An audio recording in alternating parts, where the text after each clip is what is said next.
Hello बच्चों, कैसे आप लोग। तो बच्चों, आज इस वीडियो में हम डिस्कस करने जा रहे हैं टुडेज मॉर्निंग शिफ्ट पेपर। तो देखो किस किस तरह के क्वेश्चंस यहाँ पे पूछे गए थे। पहला क्वेश्चन हमारे पास है, there are 10 defective and 9 non defective balls in a bag.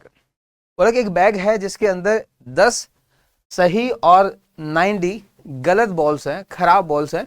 अब बोला गया कि इनमें से 8 बॉल 1 बाई 1 विद रिप्लेसमेंट यहाँ पे ली गई। मतलब एक बॉल यहाँ से सेलेक्ट की, नोटिस किया एंड देन वापस रख दी, फिर दूसरी बॉल ली, फिर वापस रखा एंड देन तीसरी। तो बोला गया कि then probability that at least 7 defective balls are selected, कि कम से कम 7 खराब बॉल्स सेलेक्ट की गई है। तो देखो ये सवाल जो है वो बाइनोमियल प्रोबेबिलिटी का है और हमें यहाँ पे बताना है कि what is the probability of कि पी ऑफ एक्स बराबर 7 और पी ऑफ एक्स बराबर 8, कि या तो 7 खराब है या फिर 8 खराब है ना। मैं इसको ये मान के चल रहा हूँ कि नंबर ऑफ डिफेक्टिव बॉल्स है। तो देखो यहाँ पर 7 बॉल खराब आने की प्रोबेबिलिटी क्या होगी। तो अपन कह सकते हैं कि अगर एक बार अपन चुने और खराब बॉल आ जाए, इस बात की प्रोबेबिलिटी क्या होगी। देखो एक बॉल सेलेक्ट करें, वो खराब आ जाए, इस बात की प्रोबेबिलिटी है 10 अपॉन टोटल है 100। तो 1/10 क्या होगी, एक तरह से खराब बॉल आने की या डिफेक्टिव बॉल आने की प्रोबेबिलिटी। तो हमें 8 ट्रायल्स में से 7 बार खराब चाहिए, है ना। और खराब की प्रोबेबिलिटी क्या है, 1/10 पावर 7। तो उनमें से एक बॉल सही भी आएगी, तो उसकी प्रोबेबिलिटी क्या होगी, 9/10। ये वाला कौन सा केस है जिसमें सारी की सारी डिफेक्टिव है, यानी 8 में से 8 की 8 खराब है और एक बार खराब आए, इसकी प्रोबेबिलिटी है 1/10। 8 बार आएगी तो पावर 8। तो देखो यहाँ पर ये क्या बनेगा, नीचे है 10 की पावर 7 एंड 1, तो 10 की पावर कितना होगा 8। यहाँ भी 10 की पावर 8 और न्यूमरेटर बनेगा 8 से 7 यानी 8 और इनटू में 9 भी है और साथ में यहाँ पर 1। तो ये बनेगा 73 अपॉन 10 की पावर 8। इसका सही आंसर क्या आना चाहिए, 73 अपॉन 10 की पावर 8 यानी फर्स्ट ऑप्शन। तो ये सवाल जो प्रोबेबिलिटी का जो सवाल है वो बेसिकली बाइनोमियल प्रोबेबिलिटी पर आधारित सवाल है। इसके बाद में अगला क्वेश्चन देखिए, दूसरा सवाल जो है वो इंडेफिनिट इंटीग्रेशन का सवाल है। हमें इनिशियल कंडीशन भी दे रखी है और हमें पूछा गया कि फंक्शन की वैल्यू e की पावर π/4 पे क्या होगी। तो देखो यहाँ पर इसको इंटीग्रेट करते हैं, तो ये कुछ मिक्सचर है sine cosine, I mean trigno and logarithm. लेकिन अगर ध्यान से देखें, काश यहाँ पर ln ना होकर सिंपल अगर इनपुट x होता तो कुछ अच्छा हो सकता था, कुछ अच्छा हो सकता था। कोई नहीं, अपन ln t को रिप्लेस करते हैं किसी और वेरिएबल से। जैसे मैं रिप्लेस कर देता हूँ इसको y से रिप्लेस कर देता हूँ, ठीक है। तो ये क्या बनेगा, डिफरेंशिएशन 1/t और dy इक्वल्स टू 1, सॉरी यहाँ पे dt आएगा और यहाँ पे dy। तो अपन कह सकते हैं कि dt बराबर t dy और t क्या होगा, e की पावर y dy, ऐसा लिख सकते हैं। तो हमारे पास जो फंक्शन है, अच्छा इसको ये fx नहीं होगा, f ऑफ t होगा, क्योंकि t के रेस्पेक्ट में इंटीग्रेट करें तो t का फंक्शन ही बनेगा। तो देखो f ऑफ t क्या बनेगा, हालांकि अपन इसको इसमें कन्वर्ट कर रहे हैं एक तरह से y की फॉर्म में, तो 1 minus sine y upon 1 minus cos y और dt बनेगा e की पावर dy, ऐसा बनेगा। अब देखो यहाँ पर ये जो फंक्शन बन रहा है, ऐसा लग रहा है जैसे e की पावर y मल्टीप्लाई में है। तो एक स्पेशल फॉर्मेट है और वो फॉर्मेट ये है कि अगर बाहर e की पावर y है और अंदर अगर format g plus g dash है तो मौज हो जाएगी। क्या मौज होगी वो देखो, अगर आपके पास e की power y gy plus g dash y है और आप इंटीग्रेट करना चाह रहे हो, तो इसका इंटीग्रेशन होगा e की power y g of y plus some constant of integration. तो ऐसा कुछ फॉर्मेट यहाँ पे बना सकते हैं क्या ना, वो अपन ट्राई करते हैं। तो देखो ध्यान से ये मामला क्या बन रहा है, देखो 1 देखो 1 minus cos y special identity, ये क्या होता है 2 sine square y/2। Half angle में बदला तो इसको भी बदल दो, तो ये होगा माइनस 2 साइन y/2 और कॉस y/2 और ये e की पावर y dy। आगे अगर देखें ध्यान से आप देखो तो ये कॉसेक स्क्वायर बनेगा और वो इजीली इंटीग्रेबल भी है, तो ये बनेगा हाफ और cosec स्क्वायर y बाई 2, ठीक है। अच्छा इनकी बात करें, 2 से 2 गया, एक साइन उड़ेगा तो cos अपॉन साइन यानी माइनस ये बनेगा cot y बाई 2 और e to the power y and dy। ध्यान से देखो, ये जो चीज है वो एक तरह से इसी का डिफरेंशिएशन है, माइनस कॉट y बाई 2 का, क्योंकि माइनस कॉट का डिफरेंशिएशन होगा plus cosec square y by 2 और y बाई 2 का 1 बाई 2, तो ये बन जाएगा। मतलब ये अगर फंक्शन g है तो ये पक्का क्या है, g डैश है ना, ये बात क्लियर है। तो हम इसका इंटीग्रेशन क्या लिख सकते हैं, इसका इंटीग्रेशन लिख सकते हैं e की power y into this function यानी minus of cot y by 2 plus some constant of integration, तो ये हमारा फंक्शन बनेगा। अच्छा अपन ने e की पावर y किसको माना था, ln d को माना था ना, तो देखो यहाँ पर एक तरह से e की पावर ln d यानी t ही बन जाएगा। अच्छा ये माइनस भी है और cot of y by 2, y मतलब ln t by 2 plus constant of integration, तो ये बनने वाला है फंक्शन f ऑफ t। अब देखो यहां पर हमें बोला गया कि अगर इनपुट e की पावर पाई बाई 2 हो तो फंक्शन की वैल्यू कुछ ऐसी होगी। तो अगर e की पावर पाई बाई 2 रखें t की जगह, कॉट यहां पर e की पावर पाई बाई 2 मतलब ये पाई बाई 2 बनेगा अपॉन 2 यानी पाई बाई 4, तो कॉट पाई बाई 4 क्या होता है, वैसे भी 1 होता है प्लस सी, और इसकी वैल्यू क्या है, एक तरह से माइनस e की पावर पाई बाई 2। तो देखो यहाँ पर ये e की पावर माइनस पाई बाई 2, ये भी e की पावर माइनस पाई बाई 2, तो ये खत्म होगा तो c की वैल्यू क्या आ गई, एक तरह से 0, और c अगर 0 हो गया फंक्शन बिल्कुल डेफिनेट आ गया। अब हमें पूछा है कि फंक्शन की वैल्यू e की पावर पाई बाई 4 पे क्या होगी।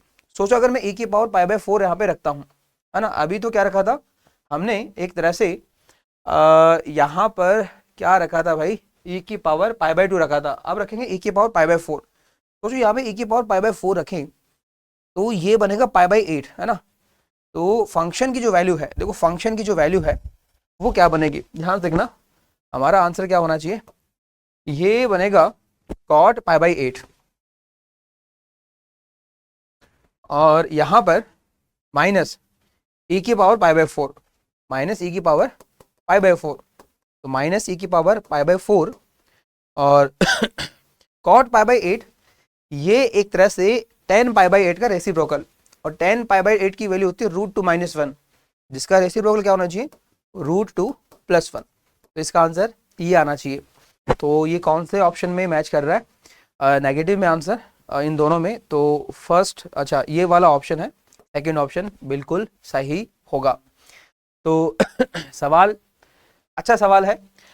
तो ये आपको पहले स्टेप यही है कि भाई LND को सब्स्टिट्यूट करना है, कर दिया आपने, e की पावर y जैसे ही मल्टीप्लाई में आया तो हमें ये क्लियर हो गया कि भाई g प्लस कुछ g डैश बनना चाहिए, और उस हिसाब से अपन आगे बढ़ते गए तो काम हो गया।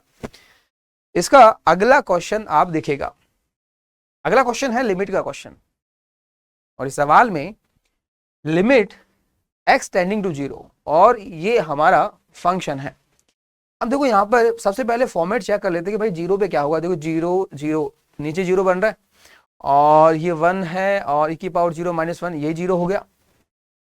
इसके बाद में अगर देखें ये क्या है भाई, 0 पर देखें तो खत्म, sec 0 1 ln 1 0, अच्छा ये भी 0, तो 0 बाई 0 फॉर्मेट है,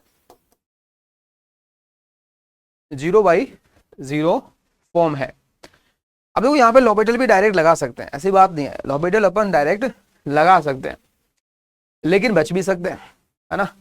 अगर आप देखो ध्यान से शुरुआत में, ये तो यार स्टैंडर्ड लिमिट दिख गई इसमें, तो देखो ध्यान से देखना आप, अगर मैं इसको y मानूं, अच्छा ये भी तो y है, तो ध्यान देखो e की power y minus 1 upon y, तो अगर ये दोनों साथ में होंगे तो ये चीज तो 1 को टेंड करेगी, है ना, और e की पावर 0 ये भी 1 को टेंड करेगी, तो ये जो टर्म है ये तो मैं सेपरेट कर देता हूं क्योंकि ये फाइनाइट आ रही है और एग्जिस्ट कर रही है, तो ये तो 1 को टेंड करेगी, बाकी को संभालते अपन ln sec प्लस 10 और minus x upon 10x minus x और लिमिट x टेंडिंग टू 0।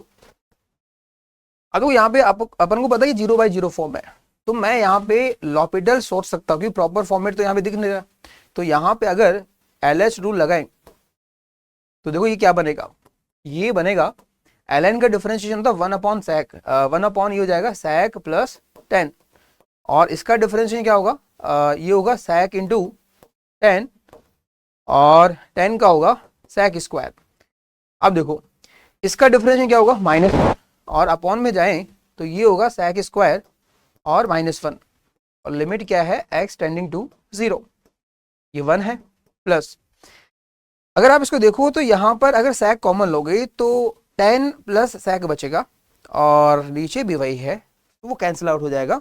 तो एक तरह से ये जो क्वांटिटी है वो एक तरह से क्या बनेगी sec के बराबर होगी, sec x के बराबर, और आगे -1, आगे -1, और ध्यान से देखो इधर देखो ये sec स्क्वायर -1 और इसको मैं क्या ले सकता हूँ sec प्लस 1 और sec -1 और लिमिट है x टेंडिंग टू 0।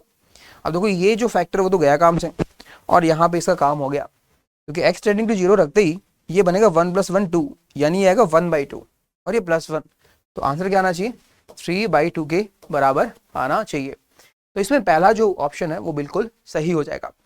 तो सवाल यहाँ पे थोड़ा टेढ़ा था, 0/0 फॉर्मेट था, LH हमारे पास है, लेकिन यहाँ पे एक टर्म तो पहले ही डिटरमाइन की जा सकती है। तो अगर आपके पास एडिशन में ऐसा सीन बने और एक टर्म आप इजीली डिटरमाइन कर पा रहे हो तो उसको कर लो, कोई दिक्कत वाली बात नहीं है। बाकी इसको हमने लॉबिटल से निपटा दिया। अगला क्वेश्चन आप देखिएगा, अगला क्वेश्चन नंबर 4 बोला कि z एक कॉम्प्लेक्स नंबर है और वो इस रिलेशन को सेटिस्फाई करता है। अच्छा बराबर 1 है, बराबर क्या है 1 है। अच्छा इसका मतलब आप समझो अगर ध्यान से, तो ये क्या बोला कि z की 6 आइटा से डिस्टेंस और z की 2 आइटा से डिस्टेंस का रेशो 1 है, यानी z की 6 आइटा से डिस्टेंस और z की 2 आइटा से डिस्टेंस बिल्कुल बराबर है। तो ये तो क्या बनेगी स्ट्रेट लाइन बनेगी, ठीक है। दूसरी बात, यहाँ पे z की इस 0.8 -2 से और यहाँ पे -2 आइटा से डिस्टेंस का रेशो यहाँ पे 1 नहीं कुछ 3/5 है, तो ये बनती है सर्कल की इक्वेशन। तो हमें ये बोला गया कि z जो इन दोनों को सेटिस्फाई कर रहा है, मतलब इस लाइन को भी सेटिस्फाई कर रहा है और इस सर्कल को भी सेटिस्फाई कर रहा है। तो अगर एक सर्कल है मान लो और एक लाइन है तो उनको कितने पॉइंट सेटिस्फाई कर सकते हैं? हो सकता है लाइन अगर बाहर हो तो कोई पॉइंट नहीं हो सकता, लेकिन सवाल में कुछ ना कुछ आंसर आ रहा है ना, तो शायद ये कट कर रही होगी। तो एक तरह से अगर ये कट करती भी है तो हमारे पास z की 2 संभावनाएं होंगी, अगर टच करती है तो z की 1 संभावना होगी। तो हमें पूछा कि जितने भी z पॉसिबल है उनके मॉड के स्क्वायर का समेशन क्या होगा, ये हमें पूछा गया है। तो कहीं ना कहीं हमें ये आइडिया तभी लगेगा जब हम इनके सॉल्यूशन डिटरमाइन करें, और आप ध्यान से देखना इनके सॉल्यूशन।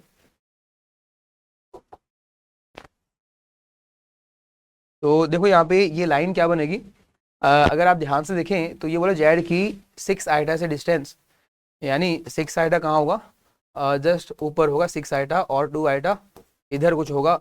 तो z की डिस्टेंस इससे और इससे बराबर है, मतलब एक तरह से बीचों बीच हॉरिजॉन्टल लाइन बनेगी, और इस लाइन की इक्वेशन अपन दे सकते हैं। इन दोनों का एवरेज क्या आएगा 4 आइटा, ये 4 आइटा। इक्वेशन क्या है y = 4, y = 4, ठीक है। तो एक लाइन है y = 4। अच्छा इस सर्कल को अगर पहचानना है तो हम यहाँ पे z की जगह x + आइटा y रख सकते हैं, तो ये आएगा x - 8 और इमेजिनरी पार्ट आएगा y + 2, है ना। तो इसका जो मॉड है वो क्या होगा, इसका स्क्वायर प्लस इसका स्क्वायर का स्क्वायर रूट। इसी तरह से यहाँ पे x + आइटा y रखेंगे तो रियल पार्ट x है और इमेजिनरी पार्ट क्या आएगा, एक तरह से y। अच्छा साथ में 2 भी है तो y + 2, तो इसका मॉड क्या होगा स्क्वायर प्लस दिस स्क्वायर का स्क्वायर रूट इक्वल्स टू 3/5, ठीक है। तो हमें ये जो सर्कल मिलने वाला है और ये जो लाइन है इन दोनों का इंटरसेक्शन चाहिए। तो एक काम कर सकते हैं अपन, इसको सिंप्लीफाई करेंगे तो स्क्वायर करना पड़ेगा, और स्क्वायर करेंगे तो ये बनेगा 25 गुना x - 8 का स्क्वायर और y + 2 का स्क्वायर, यहाँ 9 x स्क्वायर प्लस y + 2 का होल स्क्वायर। y बराबर 4 रखें, अगर y बराबर अगर 4 रखें तो क्या होगा, देखो 25 और यहाँ पे x - 8 का स्क्वायर, 6 का स्क्वायर 36, 9 टाइम्स और x स्क्वायर और 4 इंटू 6 स्क्वायर यानी 36। तो अगर देखें तो इसको सिंप्लीफाई करें तो काम यहाँ पे कुछ हो सकता है, x की वैल्यू आ सकती है। तो देखना यहाँ पर ये कितना बनेगा भाई 25x स्क्वायर और यहाँ पे 9x स्क्वायर, तो इधर लेफ्ट में 16x स्क्वायर। बात करें 2ab की तो इधर बनेगा -16x और साथ में 25, तो ये कितना बनेगा 400 है ना, -400x। अब बात करते हैं कांस्टेंट की, तो यहाँ पे है 36 इंटू 25 और राइट में 36 इंटू 9, तो लेफ्ट में लाएंगे तो ये बनेगा माइनस में 36 इंटू 9 ना, तो ये आएगा ओवरऑल 36 गुना इधर 25 और यहाँ पे -9 और इक्वल्स टू 0। तो कुछ इस तरह से क्वाड्रेटिक यहाँ पे बन रही है। इसको अपन और सिंप्लीफाई करें, अगर इसको और सिंप्लीफाई करें तो देखना यहाँ पर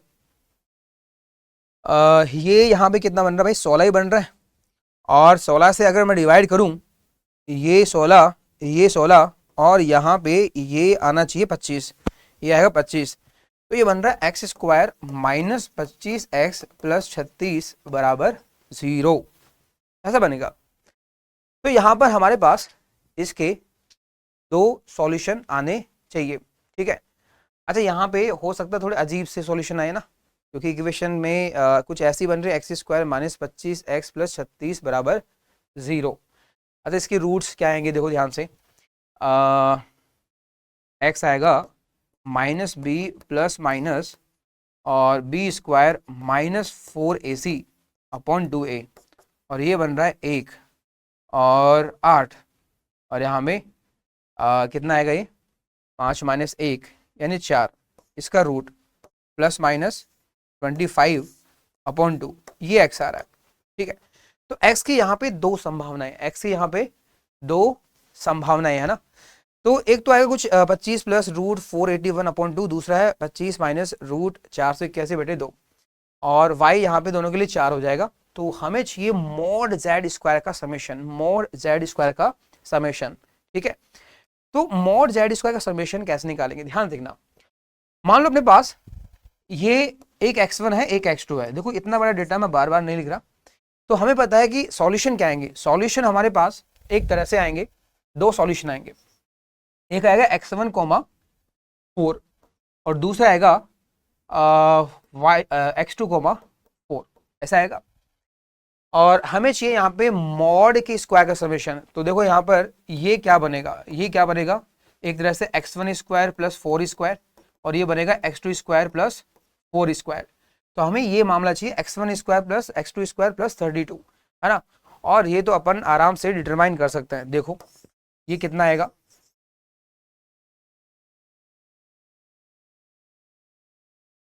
इसको मैं क्या लिख सकता हूं x1 प्लस x2 का whole square minus 2x1 x2 और प्लस ये कितना हो गया 32, ठीक है। अच्छा x1 प्लस x2 कितना होगा वो अपन डायरेक्ट यहां से बोल सकते हैं, इनकी जरूरत ही नहीं है ना, तो ये आएगा 25 का square 625 minus 2 times x1 x2। अच्छा x1 x2 कितना 36, तो ये आएगा -72 और प्लस 32, और ये हो गया हमारे पास -40, और जैसे ही अपन इसमें 40 घटाएंगे ये मामला कितना आएगा रे 585, है ना। थोड़ा ज़्यादा आ रहा है ना, थोड़ा क्या बहुत ज़्यादा आ रहा है ऑप्शन के अकॉर्डिंग। तो एक बार फिर से अपन कैलकुलेशंस यहाँ पे देख सकते हैं, ये बिल्कुल सही है, y = 4, यहाँ पे 9 और साथ में 5 का स्क्वायर 25, यहाँ पे x - 8 का स्क्वायर, y + 2 का स्क्वायर, y + 2 का स्क्वायर, इधर आएगा x स्क्वायर और y + 2 का स्क्वायर। y की वैल्यू अपन ने 4 रखी, तो ये 36 बन गया, और यहाँ पे भी 36 बन गया। हमें ये x चाहिए, तो देखो यहाँ पे x स्क्वायर कितना आएगा 25 - 9 16, और ये बनेगा अपने पास 2ab में 25 8 200 और 400 -400x, इधर कुछ भी नहीं है, कांस्टेंट के नाम पे 36 गुना 25 - 9 बराबर 0, तो ये 16 है, और 16 से अगर हम डिवाइड करें तो ये मामला यहाँ पे कितना होगा, ये 25 ही होगा, ठीक है। तो इक्वेशन होगी यही होगी, कोई दिक्कत नहीं, इक्वेशन यही होगी, और इसके दो रूट है x1 x2, तो हमारे पास सॉल्यूशन क्या आएंगे x1, 4 और x2, 4। हमें चाहिए इसका मोड का स्क्वायर, ये ऐसा ही होगा, यहाँ पे ऐसा ही होगा, एडिशन चाहिए, इसको हम ऐसा लिख सकते हैं और ये बात बिल्कुल सही है। x1 प्लस x2 है 25 का स्क्वायर 625 और साथ में ये -72 और प्लस 32 माइनस यहाँ पे 40। तो इसका जो आंसर है वो बिल्कुल ऐसा ही आएगा, 585 ही आएगा ना, 585 ही आने वाला है ना। तो ध्यान रखें, कैलकुलेशन के हिसाब से, डेटा के हिसाब से इसका आंसर यही आएगा। तो एक तरह से यहाँ पे पूछा गया एक लाइन और एक सर्कल को सॉल्व करवाना चाहता है और कुछ नहीं। इसके अलावा अगर देखें, given triangle OAB where O is the origin and A is 0,√3। Point है, आप देख सकते हो ये y एक्सिस का पॉइंट है। सिमिलरली B जो है वो x एक्सिस का पॉइंट है। Let the circum radius of the triangle OAB is 4 units. एक बार डायग्राम से इसको समझते हैं। हमारे पास सीन कुछ ऐसा है, एक पॉइंट है कहाँ पे, y एक्सिस पे है ना, y एक्सिस पे।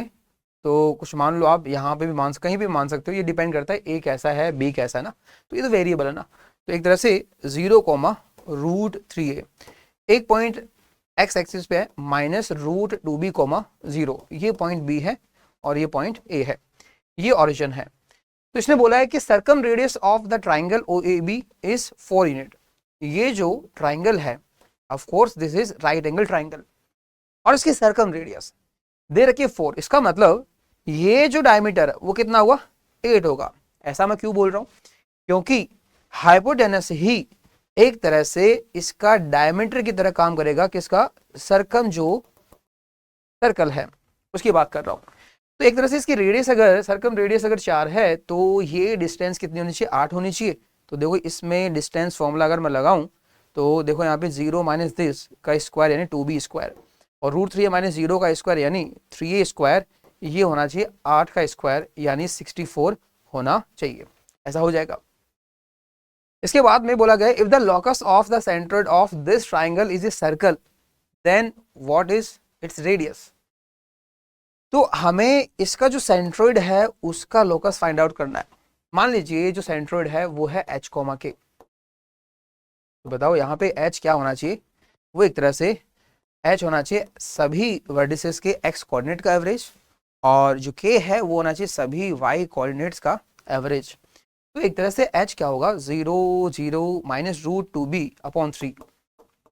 और इसी तरह से अगर मैं k की बात करूं तो ये होगा √3a/3। तो हमें h और k में रिलेशन लाना है, लेकिन पैरामीटर्स नहीं होने चाहिए। तो देखो यहाँ पे a और b को हम हटा सकते हैं क्योंकि a और b में रिलेशन पता है।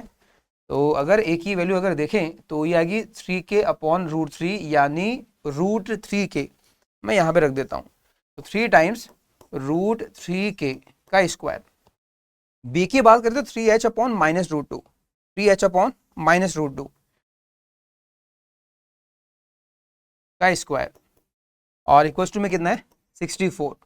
तो ये मामला कितना बनेगा, देखो 9h स्क्वायर और यहाँ पे 9k स्क्वायर इक्वल्स टू 64। तो लोकस आएगा x square plus y square, 9 को उधर भेज दो तो 64/9। तो एक सर्कल आ रहा है और हमें इसकी रेडियस पूछी है, तो ये है r स्क्वायर, तो रेडियस कितनी होगी 8/3 है ना। तो इसका सही ऑप्शन होगा फर्स्ट ऑप्शन। तो कोऑर्डिनेट ज्योमेट्री का सवाल है और स्पेशली लोकस का सवाल है ना। और लोकस किससे रिलेटेड है, एक तरह से राइट एंगल ट्राइंगल के सेंट्रोइड से। सर्कम सर्कल की इंफॉर्मेशन हमको दे रखी थी। इसके बाद में देखिए क्वेश्चन नंबर 6। क्वेश्चन में क्या बोला है कि दो लाइंस दे रखी है L1 और L2, ठीक है, और बोला गया कि ये पॉइंट R पे इंटरसेक्ट करती है। दो लाइंस क्लियरली दे रखी है और वो पॉइंट R पे कट करती है। इसके बाद में बोला गया कि P and Q be the points lying on the line L1 and L2। ये मान लो जैसे L1 है, ये हमारे पास L2 है, तो L1 पे P है और L2 पे Q है। आगे बोला गया सच दैट PR का जो मैग्नीट्यूड है, मतलब ये जो लेंथ है वो है √29, और PQ की जो लेंथ है, ये वाली जो लेंथ है वो कितनी है √47/3। सॉरी, ये 3 भी रूट में ही है, ये है। आगे क्या है, if the point P lies in first octant, इसका मतलब है कि P के जो कोऑर्डिनेट है तीनों वो कैसे होंगे, पॉजिटिव होंगे। तो हमें पूछा है कि what is 27 times QR square, मतलब ये जो लेंथ है इसका स्क्वायर इंटू 27 क्या होगा। तो देखो यहाँ पर ये इंटरसेक्टिंग पॉइंट आप निकाल लो और ये पॉइंट आप निकाल लो तो काम हो जाएगा, काम यहाँ पे हो जाएगा। ठीक है, अब देखो यहाँ पर आप एक तरीका और लगा सकते हो। अगर आप ये एंगल निकाल लो, क्योंकि ये दो वेक्टर्स के बीच का एंगल होगा, दोनों लाइंस के बीच का एंगल थीटा, तो ये साइड निकाली जा सकती है कोसाइन रूल से, है ना। लेकिन मैं उसको इग्नोर कर रहा हूँ, एक बार मैं 3D वाले तरीके से जा रहा हूँ प्रॉपर, आई मीन पॉइंट निकाल के, वो तरीका भी आप लगा सकते हो। तो देखो यहाँ पर अगर मैं ये पॉइंट निकालना चाहूँ तो निकाल सकता हूँ। कैसे? इन दोनों लाइंस पर पॉइंट मान लो, इस पे भी मान लो और इस पे भी, और दोनों पॉइंट एक जगह हमको करने हैं तो दोनों को इक्वेट कर देंगे। जैसे यहाँ पे L1 पे अगर पॉइंट माने तो क्या होगा, 1 + 2 लैम्डा, है ना, कॉमा 2 + 3 लैम्डा और 3 + 4 लैम्डा। ये तो हो गया किस पे, L1 पे। अच्छा L2 पे क्या मान सकते हैं, देखो 4 + 5 म्यू, 4 + 5 म्यू और 1 + 2 म्यू, और लास्ट कोऑर्डिनेट ये होगा म्यू। ठीक है, ये अपन ने L2 पे मान लिया। तो अगर ये दोनों पॉइंट सेम कर दें तो ये क्या बन जाएगा, पॉइंट R बन जाएगा। तो ये सेम कहाँ पे होंगे ना, सेम कहाँ पे होंगे, ये सोचने वाली बात है ना। तो उसके लिए हम इक्वेशन बना सकते हैं आराम से, या डायरेक्ट सोच पाओ तो वो भी ठीक है ना। ऐसा कहाँ पे होगा, देखो यहाँ पर इक्वेशन बना ही लेते अपन। जैसे यहाँ पर आप देखें तो ये इक्वेशन है कि 1 + 2 लैम्डा बराबर यहाँ पर 4 + 5 म्यू। ये इक्वेशन है 2 + 3 लैम्डा बराबर 1 + 2 म्यू, और लास्ट है 3 + 4 लैम्डा बराबर म्यू। ये है थर्ड। तो सोचो अगर मैं इन फर्स्ट और सेकंड या थर्ड को भी कर सकते हैं, जैसे सेकंड और थर्ड को सॉल्व करें, मैं इसको ट्वाइस कर दूं, ये 2 म्यू है, ये भी 2 म्यू है, और मैं यहाँ पे इनको घटा दूं तो देखो क्या होगा, ये गया काम से, ये 1 = 2। अच्छा यहाँ पे क्या बनेगा, 2 - 6 यानी -4, और 3 - 8, 3 - 8 यानी -5 लैम्डा। तो यहाँ से लैम्डा की वैल्यू कितनी आएगी, लैम्डा की वैल्यू आएगी -1, लैम्डा की वैल्यू आएगी -1।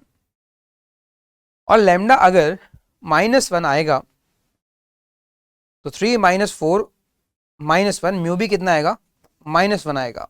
ठीक है, तो सेकंड और थर्ड इक्वेशन से लैम्डा और म्यू है -1 को -1। क्या यहाँ पे इस पे सेट हो रहा है, तो आप देखो यहाँ -1 और यहाँ -1 रखें तो ये साइड -1 और ये भी -1, यानी बिल्कुल सेट होगा। मतलब ये पॉइंट एग्जिस्ट कर रहा है, मतलब ये वाकई इंटरसेक्ट कर रही है।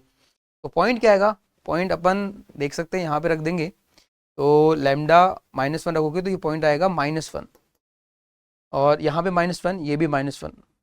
बड़ा अच्छा डेटा यहाँ पे सेट कर रखा है, -1, -1, -1। ठीक है, इसके बाद में हमें यहाँ पे ये पॉइंट P ऐसा निकालना जो यहाँ से √29 डिस्टेंस पे है। तो देखो यहाँ पे इसके लिए P अपन मान सकते हैं। तो मैं तो कहता हूँ P लाइन L1 पे है तो ऐसा ही कुछ मान लो, ऐसा ही कुछ मान लो। और अगर आपको Q मानना है, यहाँ पे दूसरा पॉइंट Q है ना, तो वो कुछ ऐसा ही मान लो, कोई दिक्कत नहीं, इसको P मान लो, इसको Q मान लो। ठीक है, अब हमें देखो यहाँ पे P और Q डिटरमाइन करना, और कंडीशन है कि ये डिस्टेंस √29 और ये वाली डिस्टेंस √47/3। तो ये वाली कैलकुलेशन कर लेते हैं। तो हमें P की यहाँ से डिस्टेंस √29 करनी है, तो ये कितना बनेगा, देखो 2 लैम्डा + 1 माइनस दिस, 2 लैम्डा + 2 का whole square, this minus this यानी 3 लैम्डा + 3 का square, and this minus this यानी 4 लैम्डा + 4 का स्क्वायर। तो ये होगा एक तरह से √29 का स्क्वायर, ऐसा हो जाएगा। तो यहाँ से देखो ये बन रहा है 2 कॉमन लोगे तो 4 टाइम्स लैम्डा + 1 का स्क्वायर, ये 9 टाइम्स लैम्डा + 1 का स्क्वायर, और 4 कॉमन लोगे तो 16 टाइम्स लैम्डा + 1 का होल स्क्वायर। तो ये बन रहा है 4 टाइम्स 9 टाइम्स और 16 टाइम्स लैम्डा + 1 का होल स्क्वायर = 29। तो ये बन रहा अपने पास एक तरह से 25 और 4 29 गया काम से। आप बोल सकते हो कि लैम्डा + 1 की वैल्यू आएगी 1 या फिर -1। तो लैम्डा अपन कह सकते हैं क्या आएगा, या तो 0 या फिर -2। ठीक है, अब देखो यहाँ पे लैम्डा अगर मैंने 0 लिया, लैम्डा अगर 0 लिया, सोचो तो पॉइंट क्या बनेगा, पॉइंट बनेगा एक तरह से P, 1,2,3। अगर मैंने -2 लिया तो ये क्या बनेगा 1 - 4 और यहाँ पे 2 - 6। वैसे मैं आपको बता दूं पॉइंट पी के बारे में बोल दिया था कि फर्स्ट ऑक्टेंट में है, मतलब सारे कोऑर्डिनेट्स कैसे होंगे पॉजिटिव, मतलब ये वाली संभावना तो बनेगी नहीं है ना, ये वाली पॉसिबिलिटी नहीं बनेगी। इसका मतलब क्लियर है कि पॉइंट पी 1,2,3 ही होगा। तो हमने ये भी डिटरमाइन कर लिया है ना, 1,2,3 होगा। हमें चाहिए पॉइंट यहाँ पे क्यू, इस तरह से कि वो यहाँ से जो डिस्टेंस है वो इतनी होनी चाहिए। तो चलिए इसके लिए भी अपन कैलकुलेशन कर लेते हैं। हमें पॉइंट क्यू चाहिए, पॉइंट बी तो पता है, और इस बार इस पॉइंट की यहां से डिस्टेंस इतनी होनी चाहिए। तो देखो यहां से डिस्टेंस क्या होगी 5 म्यू और प्लस 3 का स्क्वायर, और दिस माइनस दिस, तो 2 म्यू -1 का स्क्वायर एंड म्यू -3 का स्क्वायर बराबर डिस्टेंस का स्क्वायर यानी 47/3। 47/3। तो देखो ये कितना बन रहा है ध्यान से देखें, म्यू स्क्वायर कितना बनेगा 25 यहाँ पे, 4 यहाँ से और 1 यहाँ से, तो ये बनेगा 30 म्यू स्क्वायर। म्यू के कोफिशिएंट की बात करें यानी वो बनेगा 2ab में, है ना, जब इसको एक्सपेंड करेंगे तो यहाँ से बनेगा 30, ओके, और यहाँ से -4 और यहाँ से -6, तो ये बनेगा 30 - 10 यानी 20, ऐसा बनेगा। कांस्टेंट की बात करते हैं तो कांस्टेंट कितना आएगा 9 और 9 18 और 19, ठीक है 19, और इसको इधर ले आते हैं 47/3 इक्वल्स टू 0। तो देखो ये कितना बन रहा है 19 × 3 57 -47, 10/3 बनेगा, है ना, 10/3, 10/3 बन जाएगा, 10/3। अच्छा ये 10 इधर 20 इधर 30, 10 से कैंसिल आउट करोगे तो ये बनेगा 3 mu square 2 mu plus 1/3 equals to 0। इसको सिंप्लीफाई करें तो ये बन रहा है 9 म्यू स्क्वायर प्लस 6 म्यू और प्लस 1 इक्वल्स टू 0। तो यहाँ से हम म्यू की वैल्यू निकाल सकते हैं। तो म्यू की वैल्यू अगर निकालोगे, फैक्टर आप बनाओगे तो देखो क्या बनेंगे। ऐसा अगर देखें तो यार ये तो परफेक्ट स्क्वायर बन रहा है 3 म्यू प्लस 1 का होल स्क्वायर, 3 म्यू प्लस 1 का होल स्क्वायर इक्वल्स टू 0, यानी म्यू की वैल्यू आएगी -1/3। कितनी वैल्यू आएगी -1/3। म्यू अगर -1/3 आ गया फिर तो हमारा पॉइंट क्यू भी आ जाएगा। देखो यहाँ पे मैं -1/3 रखूंगा तो ये आएगा 4 - 5/3, ये कितना आएगा 1 - 2/3 और ये आएगा -1/3। तो देखो ये बनेगा 12 - 5 7/3, ये बनेगा 1/3 एंड -1/3। तो हमें ये पॉइंट क्यू भी एक तरह से पता है, पॉइंट आर भी पता है, हमें चाहिए क्यू आर स्क्वायर इंटू 27। तो देखो यहाँ पर क्यू आर की वैल्यू कितनी आएगी, क्यू आर की वैल्यू आप निकालो ना, तो क्यू आर की वैल्यू या क्यू आर स्क्वायर आप सीधा बता सकते हो दिस माइनस दिस, यानी ये बनेगा 10/3 का square 100/9 plus this minus this यानी 4/3 का स्क्वायर 16/9 एंड लास्ट में दिस माइनस दिस, तो ये बनेगा 2/3 का स्क्वायर यानी 4/9। तो ये मामला बनेगा 120/9, 120/9। तो हमारा आंसर क्या होगा 27 × 120/9, यानी एक तरह से 360। तो 360 इसका सही आंसर होगा। तो ये जो सवाल था वो लेंदी था, मैं ये बोल सकता हूँ, लेकिन अगर कॉन्सेप्ट वाइज देखें तो फैमिलियर कॉन्सेप्ट है कि आपको अगर कोई पॉइंट चाहिए तो आप पॉइंट मानते हो लाइन पे और जो भी कंडीशन दे रखी है वो आप अप्लाई करते हो। आपको पॉइंट ऑफ इंटरसेक्शन पहले निकलवाया, फिर उसके बाद में पॉइंट पी देन क्यू। अगर देखें तो सवाल लेंदी था, ये लास्ट में अटेम्प्ट करने लायक था। इसके बाद में देखें आप अगला सवाल, क्वेश्चन नंबर 7। क्वेश्चन नंबर 7 क्या है, क्वेश्चन नंबर 7 है कि अगर cot x की वैल्यू है 5/12 for some x belongs to pi to 3π/2, और ये बात कर रहा है थर्ड क्वाड्रेंट की, वहां पे cot पॉजिटिव होता है और ये दे रखा है 5/12। आगे हम बोला कि then sine of this cos of 13x/2 and sine of 13x/2 plus cos of 7x cos 13x/2 minus sine 13x/2 कितना होगा। भाई डेटा यहाँ पे देखो, यहाँ पे सिमिलर से दिख रहे हैं, आपस में लिंक हो सकते हैं। तो अगर आप ध्यान से देखें, ये साइन ए है, अगर मैं इसको बी बोल दूं तो ये साइन ए कॉस बी और ये कॉस ए साइन बी, ऐसा बोल सकते हैं। साइन ए कॉस बी और plus cos a sine b, ये क्या होता है साइन ए प्लस बी, ऐसा बोल सकते हैं। Sign A plus B, sign a cos B plus cos A, अच्छा ये तो कॉस ए कॉस बी हो गया, ये नहीं होगा सेट, अच्छा ये सेट हो जाएगा, कोई दिक्कत नहीं है। Minus minus cos a sine B, तो ये हो जाएगा साइन ए माइनस बी। इसके अलावा बचा कौन, एक तो यहाँ पे ये टर्म साइन ए साइन बी और ये है कॉस ए कॉस बी, तो ये क्या होगा cos of a minus b, यानी ये भी कुछ ऐसे ही बन गया। तो ये बन रहा है हमारे पास साइन ऑफ x/2 और कॉस ऑफ x/2, ऐसा बन रहा है। अब हमें इसकी वैल्यू चाहिए और हमें क्या पता है, हमें तो कॉट की वैल्यू पता है, यानी 10x आपको पता है 12/5 है, लेकिन आपको चाहिए साइन x/2 और कॉस x/2। तो देखो यहाँ से अपन 10x/2 निकाल सकते हैं। तो 10x/2 क्या होगा, एक तरह से 2 10² x/2 सॉरी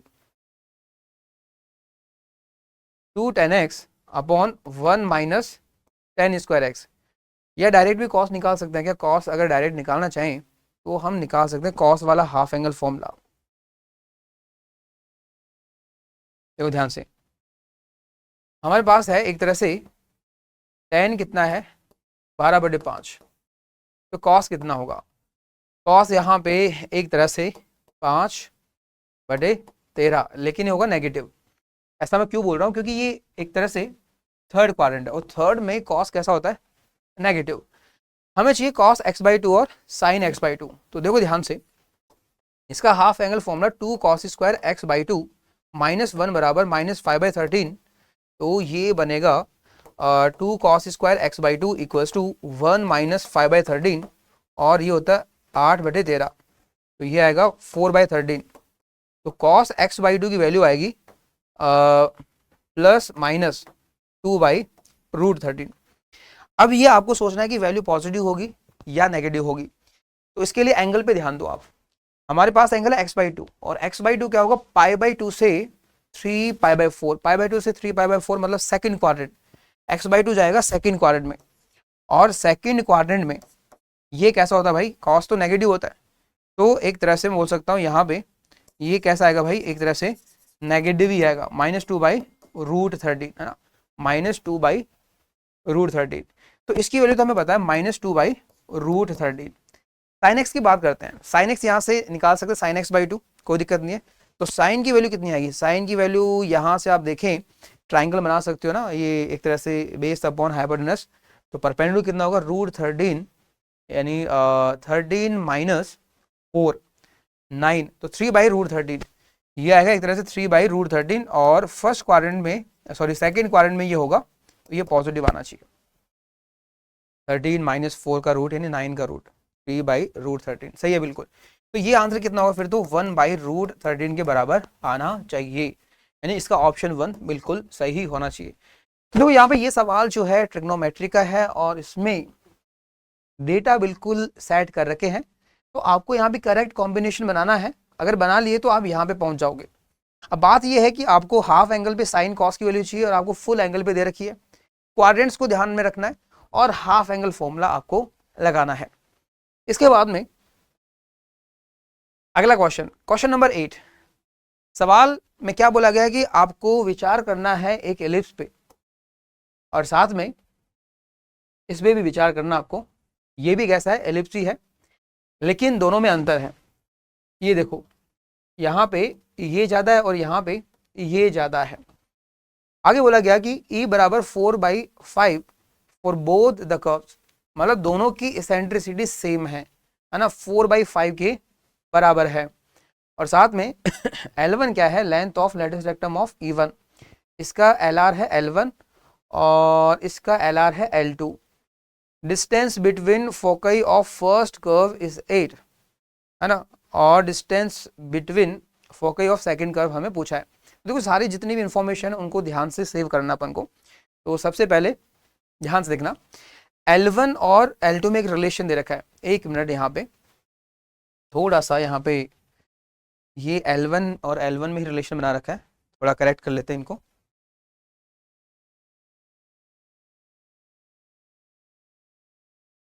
तो ये रिलेशन यहाँ पे है, ये L2 है ना, ये L2 है।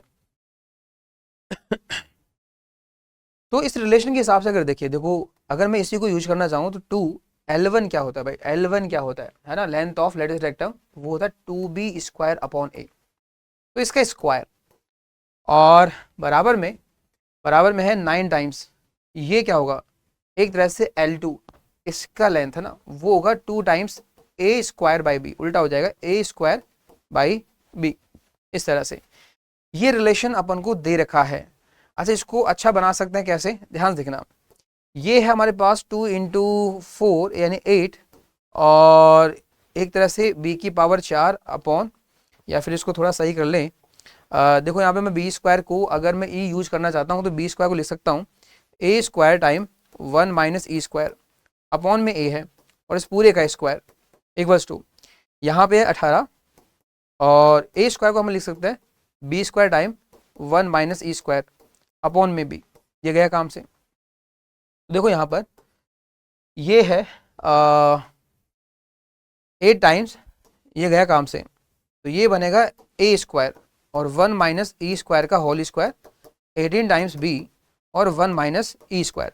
दोनों के लिए ई सेम ही है ना, तो ये एक पावर तो गई, और ई की वैल्यू अपन रख सकते हैं 4/5। तो यहाँ से कुछ तो रिलेशन मिला।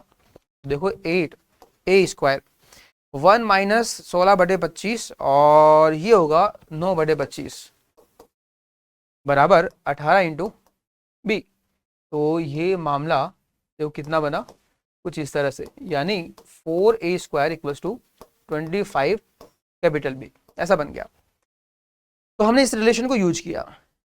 इसके अलावा अगर देखें हमें, अच्छा e 4/5 है, तो e का जो रिलेशन है दोनों के लिए अपन लगा सकते हैं। एक तरह से बी स्क्वायर बराबर ए square times 1 minus E square, और वो कितना आया था 9/25, एक ये हो गया। अच्छा, एक तो ये था ही, दूसरा ये हो गया। तीसरा इसके लिए भी अपन रिलेशन लगा सकते हैं, तो हम इसमें बोलेंगे कि ए स्क्वायर बराबर क्या होगा B square times 1 minus E square, ये रिलेशन भी हो गया। इसके अलावा distance between foci of first curve वो थी 2a है ना, 2ae, 2ae की वैल्यू कितनी है भाई 4/5, ये दे रखिए 8 के बराबर। तो यहाँ से a की वैल्यू कितनी आएगी 5 के बराबर। अच्छा, a 5 आ गया तो इसका भी काम हो गया, इसका काम हो गया ना। a की वैल्यू 5 अगर मैं रख दूं तो ये 25 गया काम से, तो b की वैल्यू कितनी आएगी 4 के बराबर। किसके बराबर आएगी 4 के बराबर। और हमें पूछा क्या भाई, हमें पूछा है distance between foci of second curve. तो सेकंड कर्व की जो फोकई है वो क्या होगी, एक तरह से हम कह सकते हैं वो 2a नहीं बल्कि 2b होगी, क्योंकि ये हमारे पास कैसा है, एक तरह से वर्टिकल एलिप्स है, मतलब इसका मेजर एक्सिस है वो y एक्सिस के अलोंग होगा। तो यहाँ पे डिस्टेंस क्या होगी फोकई के बीच में 2be, और b की वैल्यू पता हमें 4 है, और e की वैल्यू पहले से बता दी 4/5। तो ये आंसर होगा 32/5, 32/5, यानी इसका सही आंसर होगा ऑप्शन 3। तो ये सवाल कहीं ना कहीं रिलेशंस को कॉम्प्लिकेटेड बना रहा है, काफ़ी सारे रिलेशन दे रखे हैं, लेकिन सवाल यहाँ पे इलिप्स की जनरल इंफॉर्मेशन से ही है। तो एक तरह से आपको इक्वेशंस के साथ में, रिलेशंस के साथ में खेलना आना चाहिए। Now question number 9। इस सवाल के अंदर आप देखें तो हमें क्या दे रखा है कि अगर a दे रखा है 1 2 3 4, साथ में यहाँ पे एक रिलेशन है ऑन a क्रॉस a पे रिलेशन सच दैट, अच्छा ये दे रखा है ना डिफाइंड बाय ना ए बी रिलेट कर रहा है c, d से। अच्छा, a क्रॉस a जब करते हैं अपन है ना, तो उसके जो एलिमेंट्स होते हैं वो क्या होते हैं, ऑर्डर्ड पेयर्स होते हैं।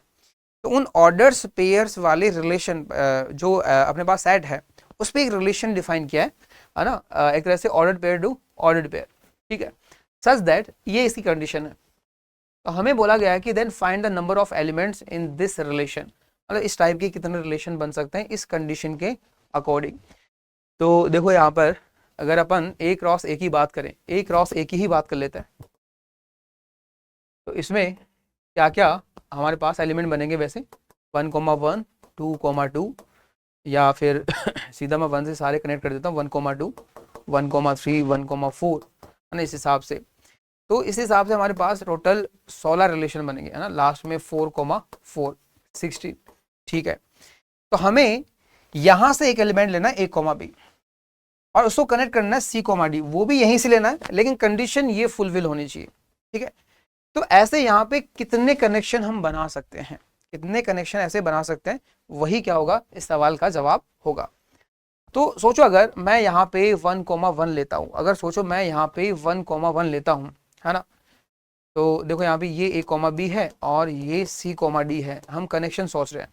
अगर सोचो मैं यहाँ पे 1,1 लूँ तो ये तो 5 बन जाएगा। तो आप बोलोगे 3c प्लस 4d की वैल्यू 5 होनी चाहिए, क्या ये 5 हो सकती है, कहीं पे सेट होगी? कनेक्शन वही है 1 2 3 4 यूज करने आपको। तो आपको पता है यार ये 4 का मल्टीपल है, या तो होगा तो 4 होगा, 4 होगा तो फिर एक नहीं बन पाएगा, या सीधा 8 होगा, तो यहाँ तो बन ही नहीं पाएगा, ठीक है। अगला सेट सोचते हैं 1,2, अगर 1,2 होगा तो ये कितना बनेगा 6 2 8, ठीक है।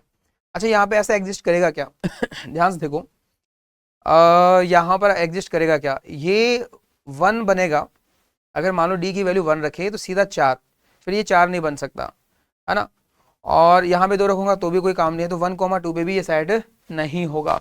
अब आते हैं 1,3 पर, 1,3 रखेंगे तो 9 और 2 11, ये 11 बनेगा, क्या ये 11 बन सकता है?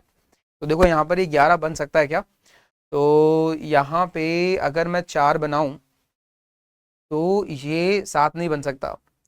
अच्छा डबल करूं, 8 बनाऊं तो ये 3 बन सकता है, 8 बनाऊं तो ये 3 बन सकता है, यानी 1,2 कनेक्ट हो जाएंगे। अच्छा और कुछ हो सकता है, 3 गुना करें तो 12, लेकिन हमें चाहिए 11, तो वो नहीं बनेगा। नेक्स्ट अपन मूव करते हैं, अगर मैं 1,4 की बात करूं, ऐसे केस बना लो 1,5 1,6, थोड़ा लेंथी हो जाएगा बट क्या कर सकते हैं, ऐसा ही करना पड़ेगा। 1,4 सोचो 1,4 ले, 1,4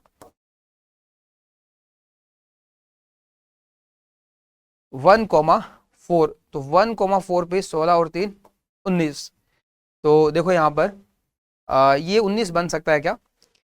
तो अगर ये 1 बन गया तो इसको 15 बनना पड़ेगा, लेकिन 15 बन नहीं सकता क्योंकि c की वैल्यू 5 अवेलेबल नहीं है। अगर मैं इसको 2 रखूँ 8 तो 11 बन नहीं सकता, अगर 3 रखूँ 12 तो ये 7 नहीं बन सकता, 4 रखूँ 16 तो ये 3 बन सकता है, तो 4 और 1 है ना, तो 1,4 है ना, 1,4 पे ये सेट हो रहा है, ऐसे कैसे 1,4 पे 1,4 पे ये वाली बनी 4 से 12 और 2 14, हमें 14 बनाना है, इसको थोड़ा गलत हो गया एक बार पुराना वाला भी देख लेते हैं, 1,3 था, 9 और 2 11 और ये 1,2, ये सही था। इसको फिर से देखते हैं एक बार, हमें कंडीशन सोचनी है भाई। तो 1,4 के हिसाब से ये बनेगा 14, तो क्या ये सेट होगा कहीं पे?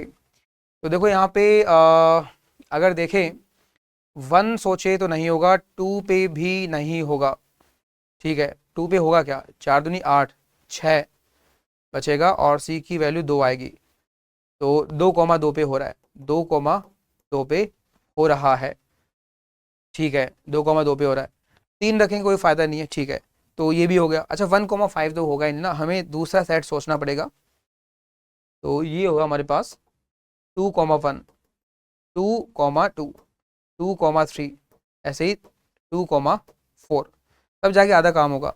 अब देखो 2,1 अगर रखें यहाँ पे तो 4 और 3 7, ठीक है अच्छा कि ये 7 बन सकता है, तो आप लोग दिख रहा है साफ साफ 1,1 पे है ना, तुरंत दिख गए। तो इसके बाद में 2,2, अगर 2,2 है तो 4 और 6 10, क्या ये 10 बन सकता है? तो आप देखेंगे भाई ये 10 नहीं बन सकता, कैसे कि भाई ये इवन है, ये इवन है, ये इवन बन सकता है कि फिर देखो ध्यान से, जैसे डी की वैल्यू में अगर 1 रखूँ, डी की वैल्यू 1 रखूँ तो ये बन जाएगा 2 है ना, तो डी की वैल्यू 1 रखिए तो ये बन जाएगा 2, सेट हो रहा है। अगर 2 रखे तो नहीं होगा, 3 पे भी नहीं होगा। अब आगे आते 2,3, 2,3 रखेंगे तो ये बनेगा 9 और 4 13, तो ये 13, तो देखो यहाँ पे 13 हो सकता है क्या? 13 कैसे बनेगा? अगर सोचो 1 रखें तो ये 11 नहीं होगा, 3 से 11 नहीं होगा। 2 रखेंगे तो यहाँ पे 5, वो भी नहीं हो सकता 3 का मल्टीपल, और 3 रखेंगे कोई फायदा नहीं है, तो यहाँ पे नहीं बनेगा, यहाँ पे नहीं बनेगा। 2,4 रखते हैं, 2,4 तो 12 और 4 16। अच्छा ये बन सकता है क्या? अगर हम 1 रखें तो ये बनेगा 12/3 4, 1 रखें तो 4 पे सेट होगा, 2 रखेंगे तो नहीं होगा, 3 पे भी नहीं होगा और 4 पे भी नहीं होगा। तो अभी तो हमारा आधा काम हुआ भाई, केवल 4 और 4 8 एलिमेंट, अभी 8 और है तो वो भी सोच सकते ना, कोई बड़ी बात नहीं है। तो देखो यहाँ पे मैं लिस्ट इधर बता रहा हूँ ए कोमा बी और सी कोमा डी। तो आगे क्या होंगे भाई? 3,1, 3,2, 3,3, 3,4, 4,1, 4,2, 4,3 एंड 4,4। अगर 3,1 लिया, 3,1 तो 6 और 3 9, क्या ये 9 बन सकता है? देखते हैं। 1 रखेंगे तो ये 5, जो 3 का मल्टीपल नहीं बन सकता, 3 से नहीं बन सकता।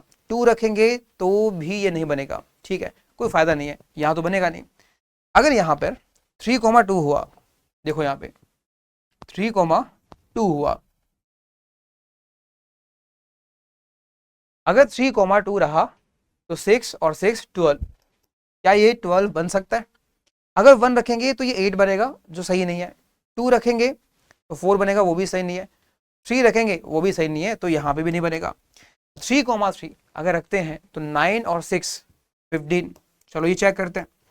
1 रखेंगे अगेन 11 सही नहीं है। 2 8 तो 7 बचेगा, वो भी सही नहीं है। 3 रखेंगे तो 12 और यहाँ 3 बचेगा, तो वो सही होगा। तो डी अगर 3 रखते हैं, डी अगर 3 रखते हैं तो 12 माइनस होगा तो 3, तो सी की वैल्यू आएगी 1, तो ये कनेक्ट होगा इससे, ठीक है। 4 पे कोई सीन नहीं है।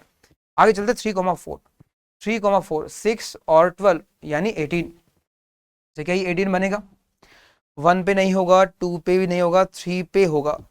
3 अगर रखते हैं तो 12 माइनस होगा 6/3 यानी 2, ये कनेक्ट होगा। आगे 4 रखें कोई मतलब नहीं है आगे है अपने पास 4,1, 4,1 तो 11, ये बनेगा 11। अच्छा 11 बन सकता है क्या? डी बराबर 1 पे यहाँ पे 7 बचेगा, कोई मामला नहीं है। 2 पे बिल्कुल 8, 3 बचेगा, तो 2 पे यहाँ पे 3 बचेगा, तो सी की वैल्यू आएगी 1, ठीक है। आगे नहीं होगा सेट 3 पे। नेक्स्ट देखो 4,2, 4,2 तो 8 और 6 14, 14, तो डी बराबर 1 नहीं, 2 होगा क्या? अगर मैं 2 रखता हूं तो 8 यहां सेपरेट करोगे 6 और 3 से डिवाइड कर दोगे तो ये 2 बन जाएगा, ये 2 बन जाएगा। ओके ये यहाँ पर 2 बन जाएगा अच्छा यहाँ पे थोड़ा सा पैटर्न तो दिख रहा है बट एग्जैक्टली नहीं। देखो 1,2 फिर 2,2, अच्छा यहाँ पे 1,1 है तो 2,1 है, फिर नहीं है, फिर लेकिन यहाँ पे एक ही है, फिर यहाँ पे 2 लगातार नहीं हुए। आगे देखो यहाँ पे ये हो गया, ये हो गया, ये हो गया, ये भी हो गया। 4,3, 4,3 9 और 8 17। अच्छा ये कहाँ पे होगा? 1 पे नहीं होगा, 2 पे हो जाएगा। देखो अगर मैं 2 रखता हूँ, 8 यहाँ पे सेपरेट करोगे तो ये आएगा 9/3 3, ये हो गया।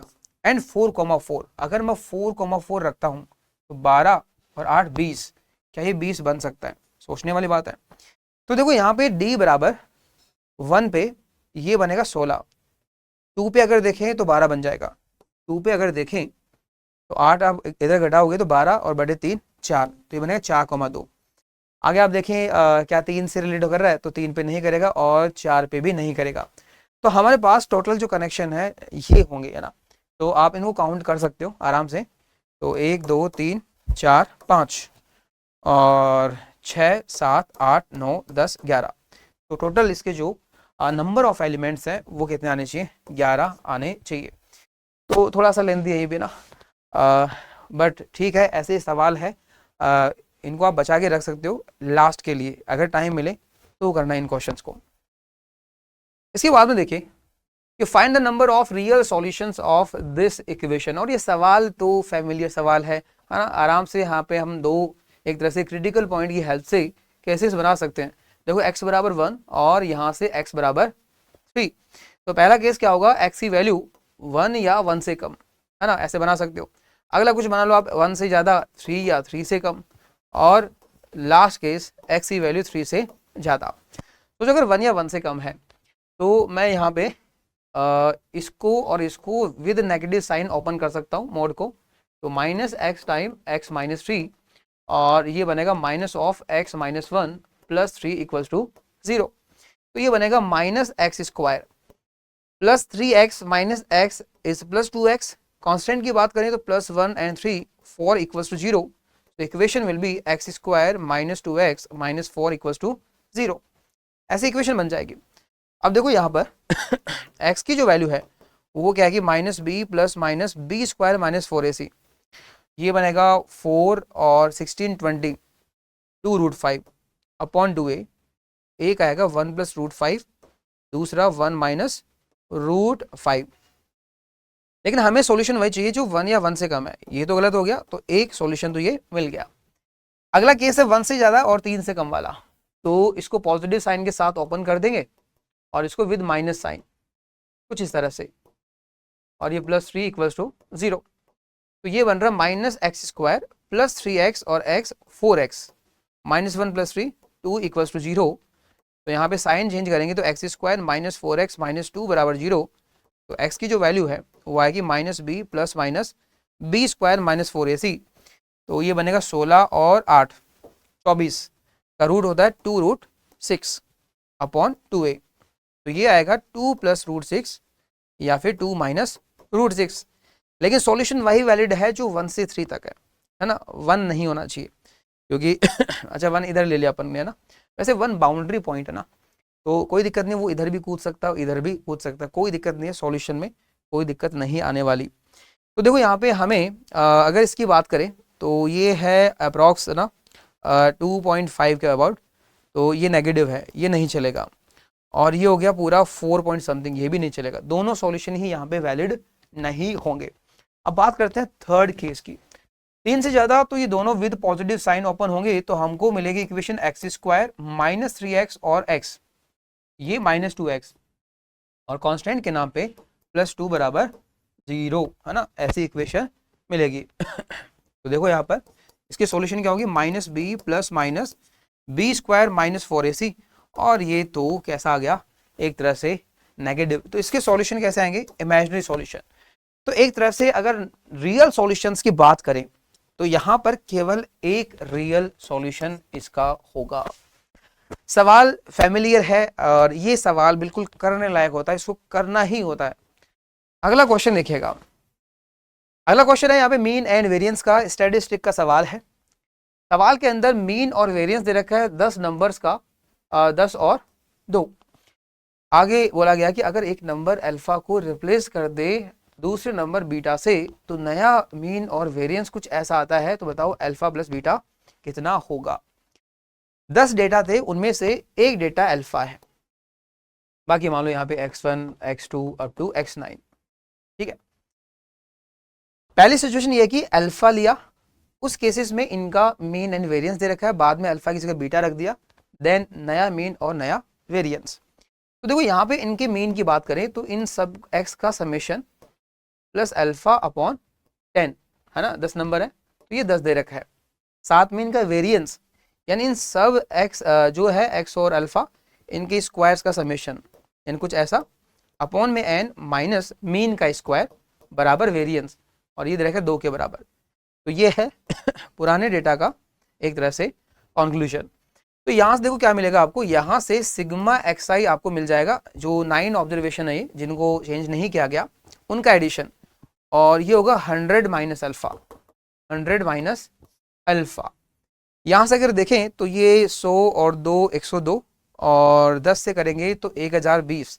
तो यहाँ से समेशन ऑफ xi स्क्वायर 1020 और माइनस अल्फा स्क्वायर ऐसा मिलेगा, ठीक है। अब देखो हमें जो न्यू मीन और न्यू वेरिएंस अगर इसकी बात करें तो वो भी दे रखे हैं, और वो है इस बार मैं यहाँ पे इस डेटा को बीटा रखूंगा। तो यहाँ पे जो मीन है, मीन क्या होगा, summation of all x I plus beta upon में 10, ये होगा, और ये दे रखा है 10.1। अब देखो इसकी जो वैल्यू है हमें पता है ऑलरेडी, 100 माइनस अल्फा, तो ये क्या बनेगा 100 माइनस अल्फा और प्लस बीटा, और अपॉन में जो 10 है इसके साथ मल्टीप्लाई करूंगा तो कितना होगा 101।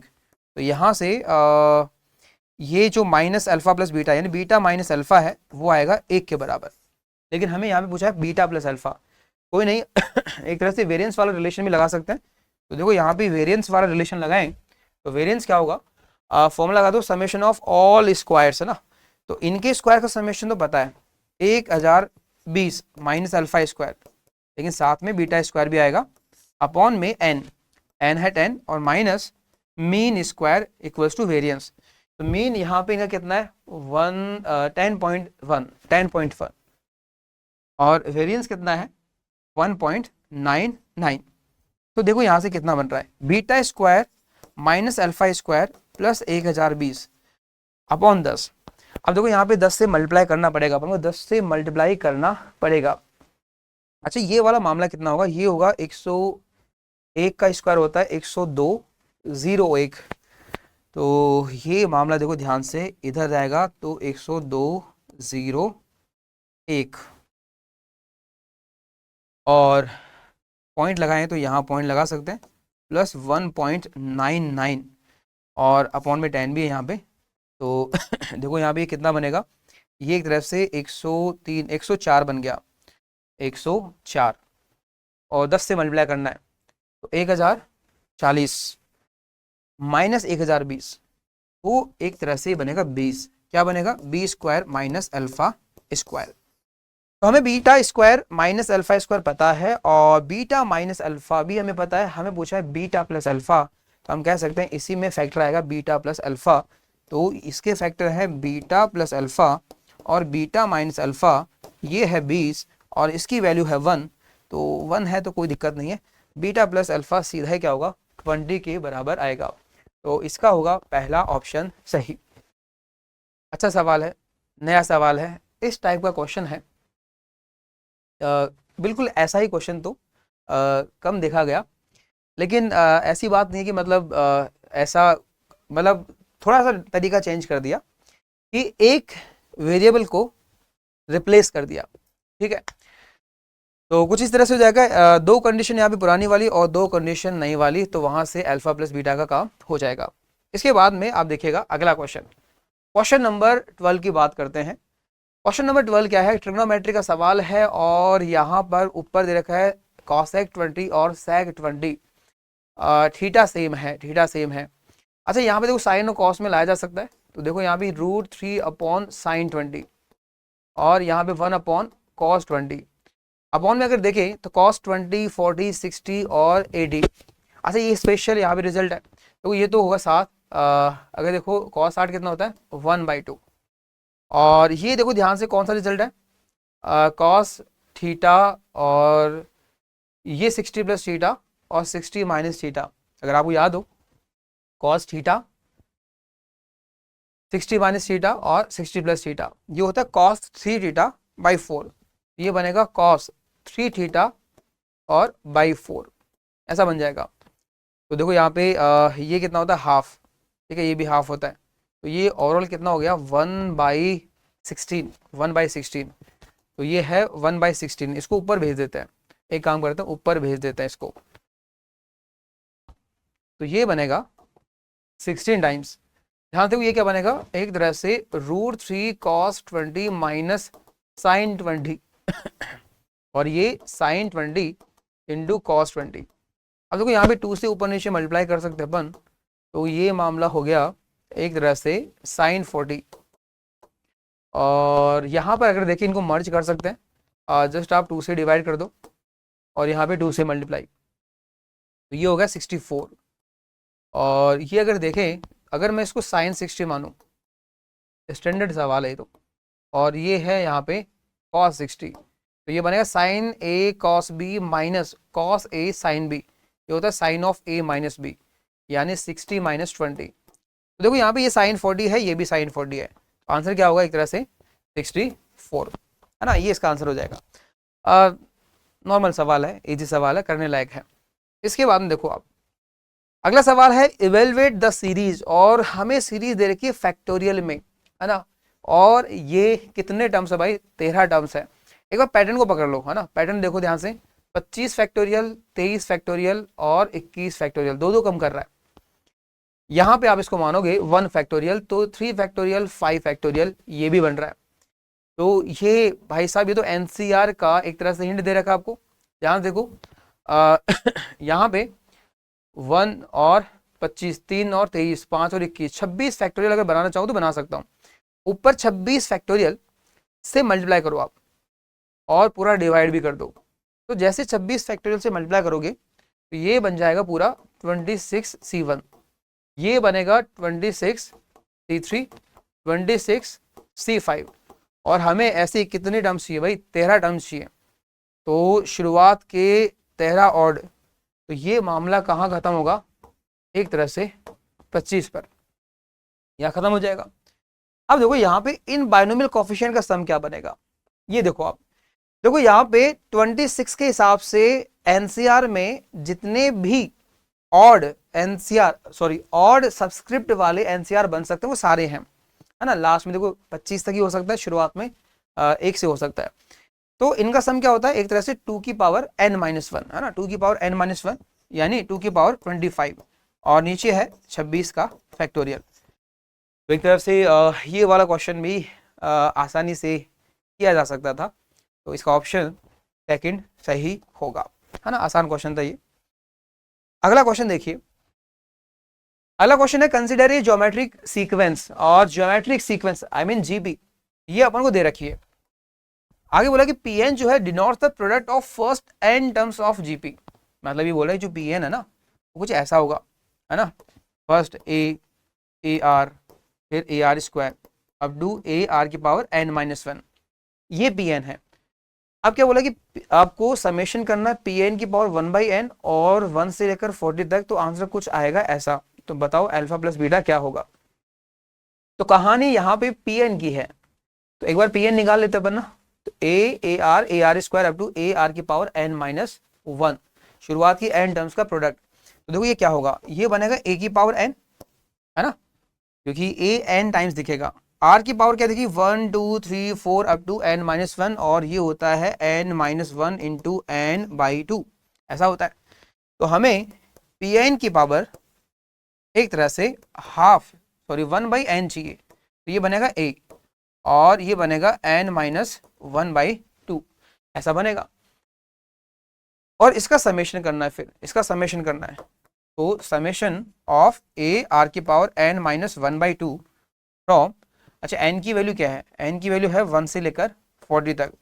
ध्यान से देखो a की वैल्यू रख रहा हूं मैं, फर्स्ट टर्म है 729, ठीक है, r की वैल्यू कितनी आएगी भाई 81/729, है ना, तो ये एक तरह से 1/9 ही हो गया, है ना, 1/9 है ना, दिख रहा है यहाँ से भी, तो 1/9 और n-1/2, n-1/2 इसका समेशन फ्रॉम 1 to 40, ठीक है। अब ध्यान से देखना यहाँ पर मामला क्या हो रहा है, यहाँ पर देखो ध्यान से, अगर मैं 1 रखता हूँ तो 1 रखता हूँ तो ये क्या बनेगा, इसकी पावर 0 बनेगा, तो ये बनेगा 729 और 1/9 की पावर 0। फिर देखो इसके बाद में अगर मैं यहाँ पे 2 रखता हूँ तो इसकी पावर हाफ होगा, है ना, एक काम करते हैं मैं इसको 3 स्क्वायर लिख देता हूँ ना, 3 स्क्वायर, अगर मैं 3 स्क्वायर लिखूंगा तो ये तो खत्म ही हो गया, ये खत्म ही यहाँ पे हो जाएगा। तो ये 1/3 की पावर n-1 है ना, तो ये बनेगा 1/3 की पावर 0, फिर उसके बाद में क्या बनेगा 1/3 की पावर 1, ऐसा बनेगा 729 1/3 की पावर 1, फिर 729 1/3 की पावर 2, ऐसे चलता रहेगा। तो ये भी एक जीपी बन गई, ये भी क्या बन गई, जीपी बन गई।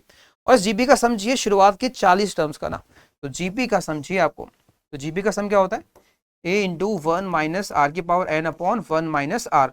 तो देखो यहाँ पे इसका फर्स्ट टर्म क्या हो जाएगा, एक तरह से यही हो जाएगा 729 1 माइनस आर, आर कितना है इसका देखो ध्यान से, इसका आर होगा 1/3 पावर n, मतलब नंबर ऑफ टर्म्स कितनी होगी 40, और अपॉन में 1 माइनस आर, आर की वैल्यू है 1/3।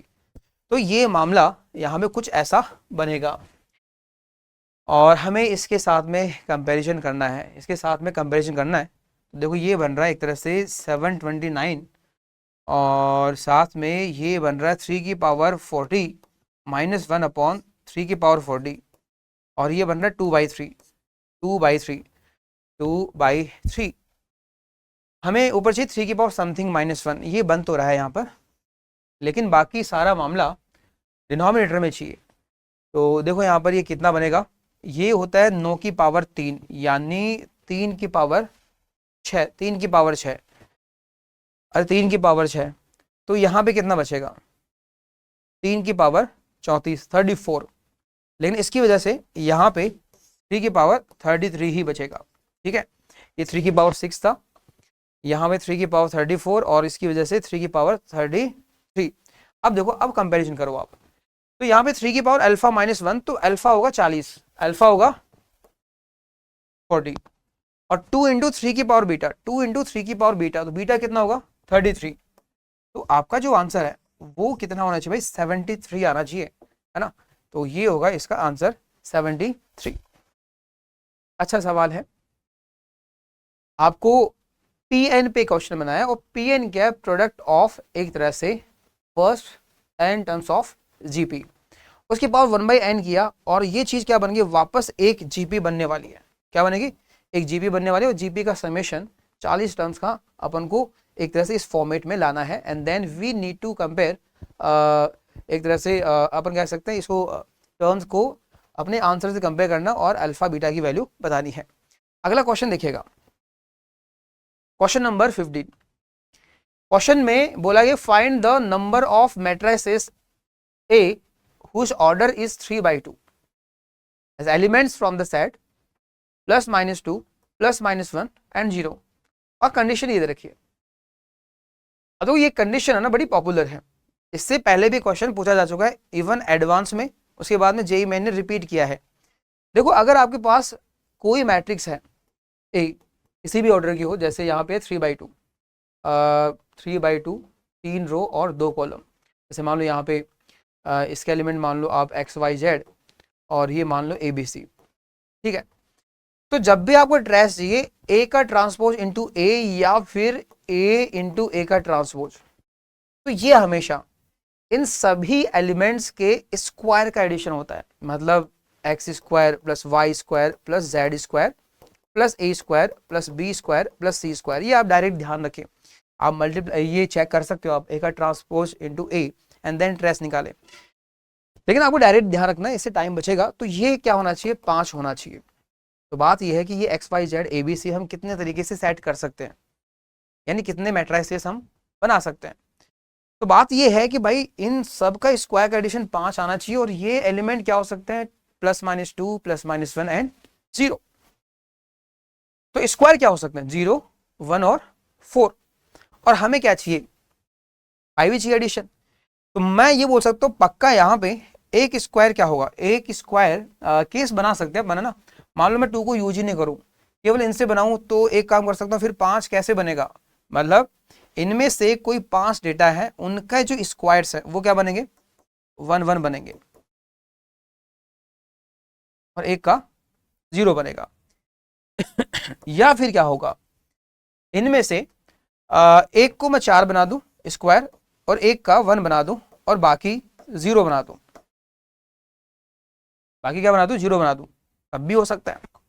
तो देखो इसका आंसर क्या आएगा, किस तरह से हम इसको इसमें नंबर ऑफ मैट्रिसेस निकालेंगे, मतलब ये नंबर सेट करेंगे। तो हमें क्या करना है, इनमें से कोई 5 का स्क्वायर 1 सेट करना है। तो देखो ध्यान से, इसका आंसर क्या होगा, 6 में से कोई 5 उनको मैं असाइन करने वाला हूँ स्क्वायर 1। अब किसी एक को स्क्वायर 1 के बराबर सेट करूंगा तो उसकी 2 पॉसिबल वैल्यू होंगी, है ना। तो इस हिसाब से 5 के लिए 2 2 अगर मैं ऑप्शन देखूँ तो 2 की पावर 5 हो गया, ठीक है। और लास्ट में जो एक एलिमेंट बचा हुआ उसका स्क्वायर 0 सेट करना है, मतलब उसको 0 ही होना पड़ेगा, उसके लिए एक ही ऑप्शन है। इसके बाद में देखिए हम बात करते हैं इसके लिए, ये क्या है, देखो इसमें अपन को 4 जगह 0 सेट करना पड़ेगा, 4 जगह 0 सेट करना पड़ेगा और फिर बाकी दो में से एक को 4 और दूसरे को 1। तो सबसे पहले मैं इन 6 में से किन्हीं 4 को 0 पे सेट कर देता हूँ। ठीक है, इनका काम हो गया। अब बाकी बचे होंगे दो बचे होंगे, उनमें से किसी एक को 4 दूसरे को 1, इसको भी सेट करने के 2 तरीके होंगे।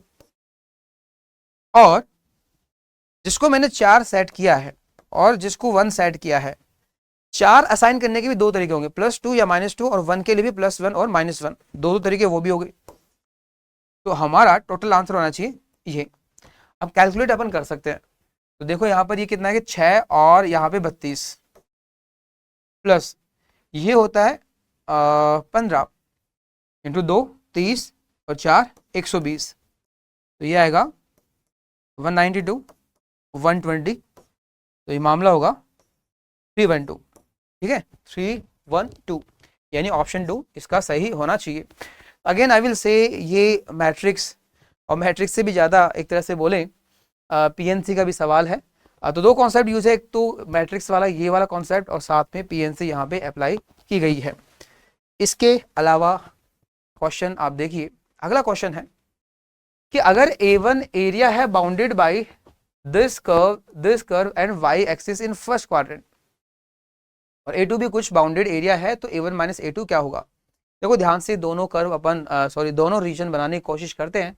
तो यहाँ पे इस रीजन के लिए सबसे पहले अपन y = x² + 2, तो कुछ इस तरह से होगा, ये पॉइंट होगा 0,2। अगला हमारे पास है x + y = 8, तो ये लाइन आएगी नेगेटिव स्लोप की कुछ इस तरह से, ये 8,0 और ये 0,8। ठीक है, और y एक्सिस ये, तो इनसे बाउंडेड रीजन मतलब ये वाला रीजन हो गया। तो ये वाला रीजन अपन कैसे निकाल सकते हैं भाई, upper curve minus lower curve from x = 0 to x = this, है ना, ये x1 मान लो। तो एरिया 1 जो है वो होगा 0 से x1 y अपर, यानी क्या होगा 8 - x माइनस y लोअर क्या होगा x² + 2। तो हमें इसका इंटीग्रेशन करना है। अब देखो यहाँ पे x1 की वैल्यू हमें पता होनी चाहिए, तो x1 के लिए हम इस लाइन और कर्व को सॉल्व कर सकते हैं। तो देखो यहाँ पर अगर इन दोनों को सॉल्व करें, x की वैल्यू निकालनी है, तो मैं y को एलिमिनेट कर देता हूँ, 8 - x यहाँ रख रहा हूँ,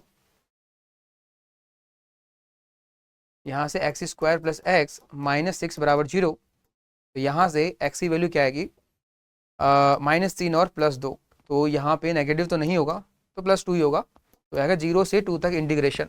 अब देखो यहाँ पर इंटीग्रेशन कर ही रहे हैं, तो 8 - 2 6 का इंटीग्रेशन, -x का इंटीग्रेशन और -x² का इंटीग्रेशन फ्रॉम 0 टू x1 यानी 2। तो देखो ये कितना बनेगा, 2 पे बन जाएगा 12, और ये 4/2 और ये 8/3। 0 रखने का कोई मतलब नहीं है क्योंकि वो 0 बनेगा, तो ये बनेगा 10 - 8/3, तो 30 - 8, ये बनेगा 22/3। तो A1 की जो वैल्यू है मैं लिख लेता हूं, ये अपनी आई है 22/3। बिल्कुल ऐसे ही हम A2 की बात करते हैं। तो देखो यहाँ पे A2 क्या बनने वाला है, A2 की अगर बात करें तो A2 किससे बाउंडेड है, ये है y = x² + 2, ये हो गया, और साथ में y² = x, ऐसा ये कुछ बन जाएगा। ठीक है, हो सकता है ये कट भी करें, एक बार चेक कर सकते हैं अपन इन दोनों को सॉल्व करके। y = x² + 2, अगर मैं यहाँ पे y = x² + 2 रखूं और उसका स्क्वायर बराबर x, तो क्या इसके सॉल्यूशन आ सकते हैं ना, ये सोचने वाली बात है। चलो एक बार देखते हैं। x बराबर, अगर मैं सोचूं यहाँ पे 0 पे ये ऊपर है, x = 0 पे ये ऊपर है, ये अपने पास है y = √x, है ना, y = √x। अच्छा ये चीज देखो ध्यान से भाई, y = √x, अच्छा ये y बराबर क्या है 2 + x², और एक है y = √x, है ना। तो सोचो अगर x की वैल्यू मैं 0 से 1 लेता हूं, तो ये 0 से 1 रहेगा, ये 2 से ज्यादा रहेगा। उसके बाद में क्या होगा, अगर मैं वैसे अगर 1 से ज्यादा रखता हूं, तो x² √x से ज्यादा ही होता है, आपको पता होगा कि अगर बेस अगर 1 से ज़्यादा हो तो जिसकी पावर ज़्यादा हो वही नंबर क्या होगा, ज़्यादा होगा। तो x अगर 1 से ज़्यादा हुआ तो एक्स स्क्वायर डेफिनेटली इससे ज़्यादा है तो ये ऊपर रहेगा। अगर 0 से 1 के बीच में भी हुआ तो ये क्वांटिटी 0 से 1 है और ये पूरा 2 से ज़्यादा हो जाएगा, तो वो कर्व ऊपर ही रहने वाला है इससे। तो इसके बाद में क्या है, एक कर्व है x इक्वल टू 0 यानी वाई एक्सिस, और दूसरा कर्व क्या है x इक्वल टू 2, कुछ ऐसा। तो बाउंडेड कर्व क्या होगा, ये वाला हो जाएगा। अपन कह सकते हैं ये भी क्या होगा, upper y upper minus y lower from 0 to x बराबर 2। तो a2 जो है वो 0 से 2 तक y अपर यानी एक तरह से एक्स स्क्वायर प्लस 2 और माइनस y लोअर, ये कितना आएगा, एक तरह से इसका y यानी रूट x dx। तो देखो एक्स स्क्वायर का इंटीग्रेशन एक्स क्यूब बाई 3, ये 2x और इसका आएगा एक्स की पावर 3/2 अपॉन 3/2, वैल्यू 0 से 2 अगर रखेंगे तो 8/3, यहाँ पे 4 माइनस 2 की पावर 3/2, ये होता है 2√2 अपॉन 3/2, तो ये बनेगा 4। ठीक है, तो हमें a1 माइनस a2 करना है। तो देखो यहाँ पे अगर मैं a1 माइनस a2 करता हूँ तो 22/3 माइनस 10, तो 22/3 माइनस 8/3 होगा पहले, तो ये बनेगा हमारे पास एक तरह से 14/3 माइनस 4 प्लस 4√2/3, और ये मामला बनेगा एक तरह से 2/3, तो 2/3 प्लस 2/3 प्लस 4√2/3। तो पहला ऑप्शन आपका बिल्कुल सही हो जाएगा। तो ये सवाल एरिया अंडर द कर्व बिल्कुल बेसिक कॉन्सेप्ट है, दोनों ही केसेस में y upper minus y lower का यूज हुआ है। आप ये केस ये बोल सकते हो कि यहाँ पे आपको 2 बार बाउंडेड एरिया आपको निकालने पड़े, उनका एरिया आपको इवेल्युएट करना पड़ा, तो थोड़ा सा कैलकुलेशन बढ़ गया है, हालांकि कॉन्सेप्ट वाइज यहाँ पे सवाल में दम नहीं है। इसके बाद में देखना क्वेश्चन नंबर 17। क्वेश्चन नंबर 17 की बात करते हैं। इसमें बोला कि एक एपी है जिसपे विचार करना है और बोला कि फर्स्ट टर्म कैसा है, पॉजिटिव है। इसके बाद में सेकंड माइनस फर्स्ट, यह है -3/4, यानी कॉमन डिफरेंस आपको दे रखा है -3/4, और साथ में nth टर्म यानी a plus n minus 1 into D बराबर a/4, ऐसा कुछ हमको दे रखा है। अच्छा, d की वैल्यू -3/4 मैं यहाँ पे रख सकता हूँ। तो देखो यहाँ पे इसको इधर लाते हैं तो 3a/4 और इसकी वैल्यू -3/4, तो ये -3/4 इंटू n माइनस 1 बराबर 0। तो यहाँ से रिलेशन आएगा a बराबर n माइनस 1, a बराबर n माइनस 1। इसके बाद में हमको एक रिलेशन और दे रखा है कि summation of all ai from 1 to n, यानी शुरुआत की n टर्म्स का समेशन वो इतना है। तो ये क्या होगा भाई, n/2, ये होता है 2a plus n minus 1 into D, या सीधा फर्स्ट प्लस लास्ट भी लगा सकते हो क्योंकि जो लास्ट टर्म है सीधा दे रखी a/4, तो first plus last by first plus last है ना, ऐसा हो जाएगा। तो ये है 525/2, तो यहाँ से ये कितना आएगा भाई 5a/4, तो n इंटू 5a/4 और साथ में 2 भी है तो ये 8 होगा, और 525/2, तो ये मामला कितना हो गया 100, यहाँ पे 5 और ये 4, तो यहाँ से n इंटू a की वैल्यू कितनी आएगी 420। अब देखो यहाँ पर हमें चाहिए यहाँ पे summation of ai from 1 to 17, तो ये होगा n/2 फॉर्मूला और फर्स्ट प्लस लास्ट, तो फर्स्ट टर्म और 17 टर्म है ना, इसको आप ऐसे लिख सकते हो 2a प्लस 16d। तो a और d की वैल्यू आपको पता होनी चाहिए, d हमें पता है, हमें a चाहिए, हमें a की वैल्यू चाहिए। तो एक काम करता अपन, यहाँ पर a की वैल्यू चाहिए तो n को एलिमिनेट कर सकते हैं ना। तो देखो यहाँ पर an हमें पता है, तो an पता है, तो एक काम करते हैं इसको a से मल्टीप्लाई कर देते हैं ना, a से मल्टीप्लाई, तो a square an minus a, तो इसकी वैल्यू पता है 420, a square plus a minus 420 बराबर 0 है ना, ये 420 है तो लेफ्ट में आते हैं -420 बराबर 0। अब देखो यहाँ पर इसके सॉल्यूशन क्या होंगे, इसके फैक्टर अगर आप बनाओ तो ये बनेंगे 21 और 20 है ना, तो 21 माइनस 20, a की वैल्यू आएगी -21 और साथ में +20, तो इसमें से कौन सी वैल्यू सही होगी? यहाँ पे देखो ए दे रखा है पॉजिटिव, ये तो नहीं होगा, तो ए की वैल्यू होगी 20 है ना, तो रख दो यहाँ पर। तो 17/2, ए की वैल्यू 20, तो ये हो गया 40, और डी की वैल्यू है -3/4। अगर मैं यहाँ पे -3/4 रखूँगा तो 16 और -3/4 ये होगा -12। ठीक है, तो ये मामला बन गया हमारे पास एक तरह से 20 - 6 14, तो आंसर होना चाहिए 17 × 14।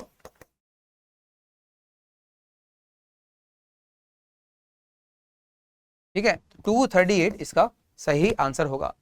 तो ए पेपर ठीक क्वेश्चन इन्होंने बनाने की कोशिश की है, ठीक क्वेश्चन है, अगर थोड़ा एफर्ट डालो तो क्वेश्चन होने लायक है। इसके बाद में अगला क्वेश्चन आप देखिएगा, अगला क्वेश्चन है डोमेन का क्वेश्चन। तो हमें बोला गया कि domain of the function F x जो हमें इस तरह से दे रखा है, बोले इसका जो डोमेन है कुछ ऐसा आएगा, तो बताओ a + b + c + d + e की वैल्यू क्या होगी। तो हमें इसको डिफाइन करते हैं, तो डिफाइन करोगे तो सबसे पहले ये चीज कैसे होनी चाहिए? पॉजिटिव होनी चाहिए। दूसरी चीज ये नॉन एक तरह से पॉजिटिव लेकिन 1 नहीं होना चाहिए, ये पॉजिटिव होना चाहिए बट ध्यान रखना 1 नहीं होना चाहिए।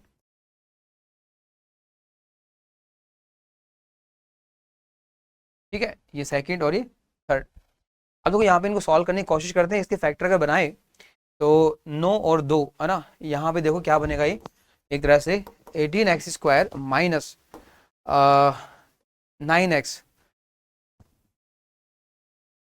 माइनस 2x और +1 ग्रेटर देन 0, तो ये हमारे पास बनेगा 9x -1 और 2x -1 ग्रेटर देन 0, ऐसा बन जाएगा।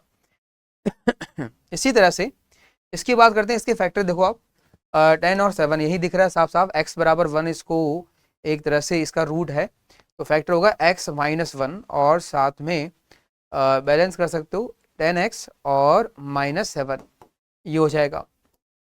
इसके अलावा अगर देखें इसकी बात करें तो ये बोल रहा है 10x² - 17x और +6 ये 0 नहीं होना चाहिए, ये 0 नहीं होना चाहिए।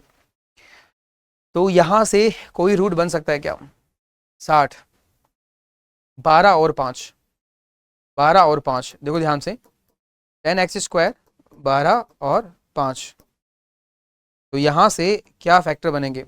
यहाँ से बनेंगे 5x - 6 और दूसरा 2x और +2, यानी x = -1 इसको सेटिस्फाई कर रहा है, x = -1, ये गड़बड़ हो गई थोड़ी है ना, x = -1 सेटिस्फाई नहीं कर रहा।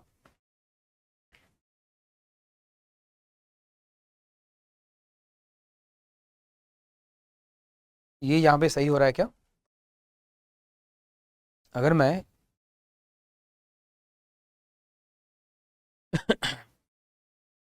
2x कॉमन लूँ तो 5x - 6 और माइनस ये 5x - 6 नॉन जीरो, एक फैक्टर बनेगा 2x - 1 और दूसरा 5x - 6, तो यहाँ पे जो x है वो 6/5 नहीं होना चाहिए और 1/2 नहीं होना चाहिए। ठीक है, ये ध्यान रखेंगे अपन। अब देखो हम सबको प्लॉट करते हैं, सबको प्लॉट करते हैं, तो यहाँ पे फर्स्ट के अकॉर्डिंग रूट है 1/2 एंड 1/9, 1/2 और 1/9। ठीक है, तो हमें रीजन लेना है इनके बाहर बाहर का, ये रीजन। इसके बाद में इसके रूट क्या है? 1 और 7/10, 1 और 7/10 0.7, ये होगा 7/10। इनके बाहर बाहर का रीजन अगेन है ना, क्योंकि ये यहाँ पे पॉजिटिव दे रखा है, और साथ में गलती से भी 6/5 और 1/2 को नहीं लेना अगर इंटरवल में आते हैं तो। ठीक है, तो फिलहाल यहाँ पे इंटरवल में कौन आ रहा है देखो ध्यान से, कॉमन इंटरवल में आपके यहाँ पे कौन कौन आ रहे हैं, तो आंसर देखना यहाँ पर -∞ से 1/9 यूनियन, और आगे है 1/2 से 7/10, तो 1/2 से 7/10 और 1 से इन्फिनिटी। लेकिन ध्यान रखना है कि यहाँ पे गलती से भी अगर 6/5 आ गया तो वो नहीं लेना और 1/2 भी नहीं लेना है, तो 6/5 1.2 यहाँ पे आ चुका है, तो ये आपको घटाना पड़ेगा 6/5। अच्छा, हाफ आ रहा है क्या? 0.5 आ रहा है क्या? तो 0.5 तो नहीं आ रहा, कोई दिक्कत नहीं है। तो इसका ये फाइनल सॉल्यूशन है, फाइनल सॉल्यूशन। तो हमें कंपैरिजन करना है और A B C D E की वैल्यू बतानी है। तो देखो यहाँ पे ए ये होगा 1/9, बी से सी, ये बी है, ये सी है, और ये डी है, और ये लास्ट में ई है। हमें इन सब का एडिशन और साथ में 90 से मल्टीप्लाई करना है। तो देखो मैं इनको ऐड कर रहा हूँ। तो देखो यहाँ पे ये चीज़ क्या बनेगी, 90 टाइम्स ए 1/9 प्लस 1/2 प्लस 7/10 प्लस 1 प्लस 6/5 ये होगा। तो ये कितना बन रहा है, देखो ध्यान से, मैं 90 से अगर मैं डायरेक्ट अंदर मल्टीप्लाई कर दूं तो ये आएगा 10, ये 45 और ये 63। इसके बाद में देखिए ये 90 आएगा और साथ में यहाँ से 18 और 6 108, 108 ऐसा कुछ आएगा। तो ये बनेगा 8 3 11 5 16, लास्ट डिजिट 6 आना चाहिए, है ना। तो देखो यहाँ पे फिर 11 9 20 6 26 और 4 30 और 1 31, बिल्कुल 316 ही इसका आंसर आने वाला है ना, 316 ही इसका आंसर आएगा। तो सवाल डोमेन का है और आप पिछली शिफ्ट्स देखें ना तो सब में डोमेन का सवाल आपको दिख जाएगा ना। तो लॉग में क्या करते हैं, इसको डिफाइन करते हैं, कंडीशन क्या होती है पॉजिटिव, और ये भी पॉजिटिव बट नॉट 1, जितनी भी कंडीशंस हैं उनका इंटरसेक्शन आपको लेना है। नेक्स्ट क्वेश्चन आप देखिएगा, ये सवाल है वेक्टर का सवाल, और सवाल में आपको एक वेक्टर ए दे रखा है, बी दे रखा है, और सी है यहाँ पे A cross B. Of course A cross B हम निकाल सकते हैं, सी हमें पता है। इसके बाद में सी क्रॉस डी का मोड दे रखा है और एंगल भी दे रखा है ना। सी का मैग्नीट्यूड पता है मेरे को, डी का नहीं पता, एंगल पता है, तो यहां से डी का मैग्नीट्यूड पता चल जाएगा, ठीक है। इसके बाद में ए माइनस डी का मोड √11 और ए डॉट डी हमें पूछा है। ए डॉट डी हमें इसमें बनेगा, देखो कैसे, अगर मैं इसके स्क्वायर करता हूं तो ये बनेगा A square plus D square minus 2a dot D बराबर 11। हमें ए का मैग्नीट्यूड चाहिए, ये कितना है भाई, 4 5 6, है ना। इसका स्क्वायर कितना होगा, एक तरह से 6 होगा, और ये डी एक तरह से मैग्नीट्यूड का स्क्वायर चाहिए, और 2 टाइम्स ए डॉट डी हमें फिर मिल जाएगा, ठीक है। तो हमें एक तरह से इसकी रिक्वायरमेंट है और इसके लिए हम इसका यूज कर सकते हैं। तो ये क्या होता है भाई, डी का मैग्नीट्यूड, सी का मैग्नीट्यूड, और साथ में एक तरह से इनके बीच का एंगल थीटा है तो साइन थीटा, तो साइन π/4 ये होता है 1/√2 इक्वल्स टू 3। अच्छा ये मैग्नीट्यूड तभी मिल सकता है जब सी का मैग्नीट्यूड बताऊं। तो देखो यहाँ पे सी ए क्रॉस बी होगा और ए क्रॉस बी हम फाइंड आउट कर सकते हैं। तो देखिए यहाँ पे सी आएगा ए क्रॉस बी, ए क्रॉस बी वो आप फाइंड आउट कर लो। तो ये देखो एलिमेंट से 2 1 -1, यहाँ पे 1 1 और 0, 1 1 और 0 क्या कर सकते हैं अपन। तो इसकी जो वैल्यू है, इसकी जो सी वेक्टर जो है वो क्या आएगा, वो देखो ध्यान से, ये कितना आएगा, आई के पे रेस्पेक्ट में देखें तो 0 और +1 यानी 1 आई के, तो यहाँ पे साइन बदलेगा, इसके रेस्पेक्ट में ये गया काम से, ये गया काम से 0 और ये बनेगा +1, और के कैप के रेस्पेक्ट में ये दोनों गए तो 2 -1 यानी ये बनेगा। तो सी का जो मैग्नीट्यूड है वो क्लियरली क्या होगा, √3 होगा, और मैं यहाँ पे √3 रख दूँ। देखो डी का मैग्नीट्यूड क्या होगा, √3 यहाँ रखेंगे तो यहाँ √3 बचेगा और इंटू √2 यानी √6 ये बनेगा। हम यहाँ पे रख देते हैं, तो 6 प्लस √6 का स्क्वायर माइनस 2 टाइम्स ए डॉट डी, 2 टाइम्स ए डॉट डी बराबर 11। तो ये क्या बनाएगा 12 और -11 1 बराबर 2 टाइम्स ए डॉट डी। तो ए डॉट डी की जो वैल्यू है वो आपको मिलेगी 1/2। तो इसका जो आंसर है वो आना चाहिए ऑप्शन नंबर 3। तो देखो यहाँ पे सवाल डेफिनेटली थोड़ा सा लेंथी हमको लगेगा, लेकिन अगर कनेक्शन सही से नहीं सोच पाए तो दिक्कत आ जाएगी। तो ए डॉट डी इसके स्क्वायर में बनेगा, हमें डी स्क्वायर की जरूरत पड़ेगी। डी का फर्स्ट इंट्रोडक्शन यहाँ पे हुआ तो यहाँ से डी निकलेगा, और उसके लिए एक तरह से हमें चाहिए सी का मोड। तो सी हमें पता है ए क्रॉस बी है, तो ए क्रॉस बी यहाँ पे फाइंड आउट करो एंड देन मोड कैलकुलेट करो। इसके बाद में आप देखना अगला क्वेश्चन क्या है। नेक्स्ट क्वेश्चन देखो आप, अगले क्वेश्चन में आपको बोला गया है कि वर्टिसेस ऑफ द ट्राइंगल, तीन वर्टेक्स अपन को दे रखे हैं। If the equation of internal angle bisector through 2, -1 is something like that, तो हमें alpha square plus beta square की वैल्यू पूछी है। ये आसान क्वेश्चन है भाई, है ना। तीनों वर्टेक्स आपको दे रखे हैं, तीनों वर्टेक्स आपको दे रखे हैं। एक हमारे पास 2, -1, एक है 1, 0, एक है 7/3, 4/3।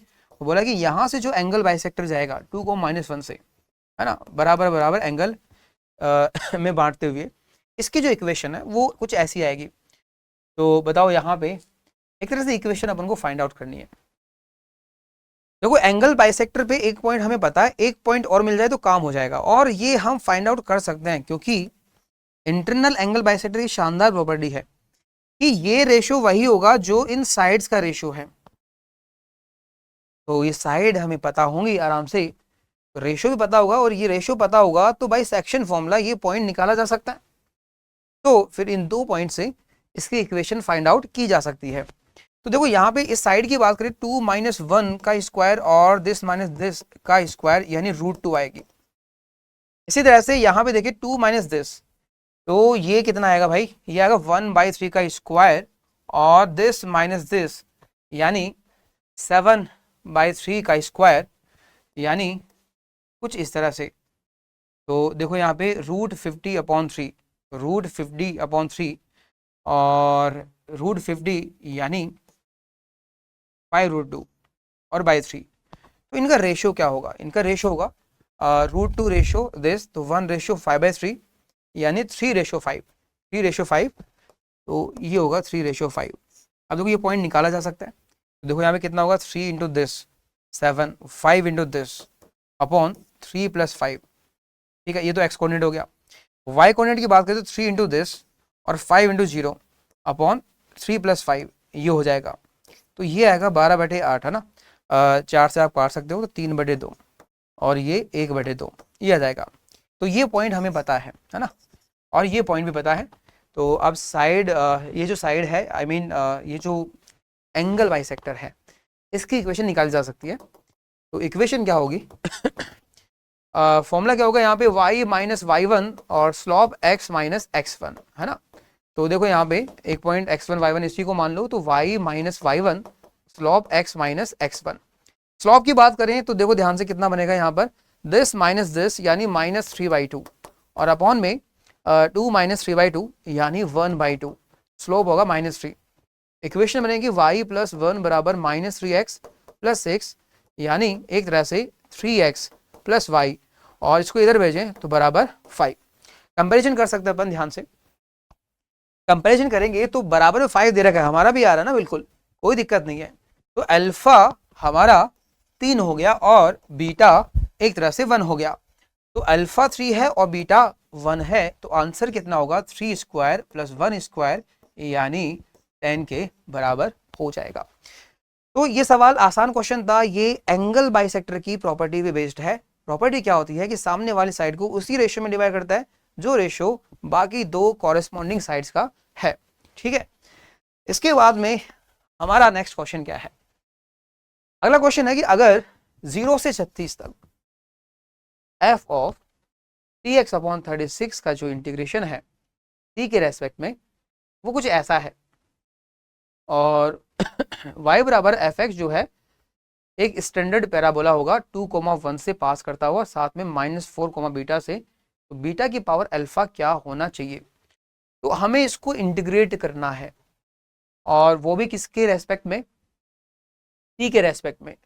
तो टी के रेस्पेक्ट में कैसा है, देखो ये भाई लीनियर फंक्शन है, तो इसका इंटीग्रेशन हमें करना है। देखो यहाँ पर ध्यान से देखना, इसका इंटीग्रेशन f ऑफ tx/36, एक काम करते हैं अपन, इसको नया वेरिएबल मान लेते हैं थोड़ी देर के लिए, थोड़ा अच्छा लगेगा। तो tx/36 को y मान लेते हैं। तो देखो यहाँ पे dt कितना होगा, ध्यान से देखना भाई, dt कितना होगा, ये होगा यहाँ पे एक तरह से x dt और बराबर 36 dy, 36 dy। तो देखो यहाँ पर ये सवाल क्या बना, एक तरह से f ऑफ y और dt की वैल्यू आएगी 36 डी वाई अपॉन एक्स, ऐसे आएगी। और यहाँ t की वैल्यू क्या है, 0। t की वैल्यू अगर 0 है तो y की वैल्यू भी क्या होगी, 0। और d की वैल्यू अगर 36 है तो y की वैल्यू होगी x के बराबर। इसके बाद में यहाँ पर देखें तो ये क्या है, 4 अल्फा टाइम्स एफ एक्स। देखो यहाँ पे y के रेस्पेक्ट में है तो ये 36/x, ये तो कांस्टेंट की तरह बिहेव करेगा, तो मैं इनको बाहर ला सकता हूँ, चाहूँ तो मैं इधर भी फेंक सकता हूँ।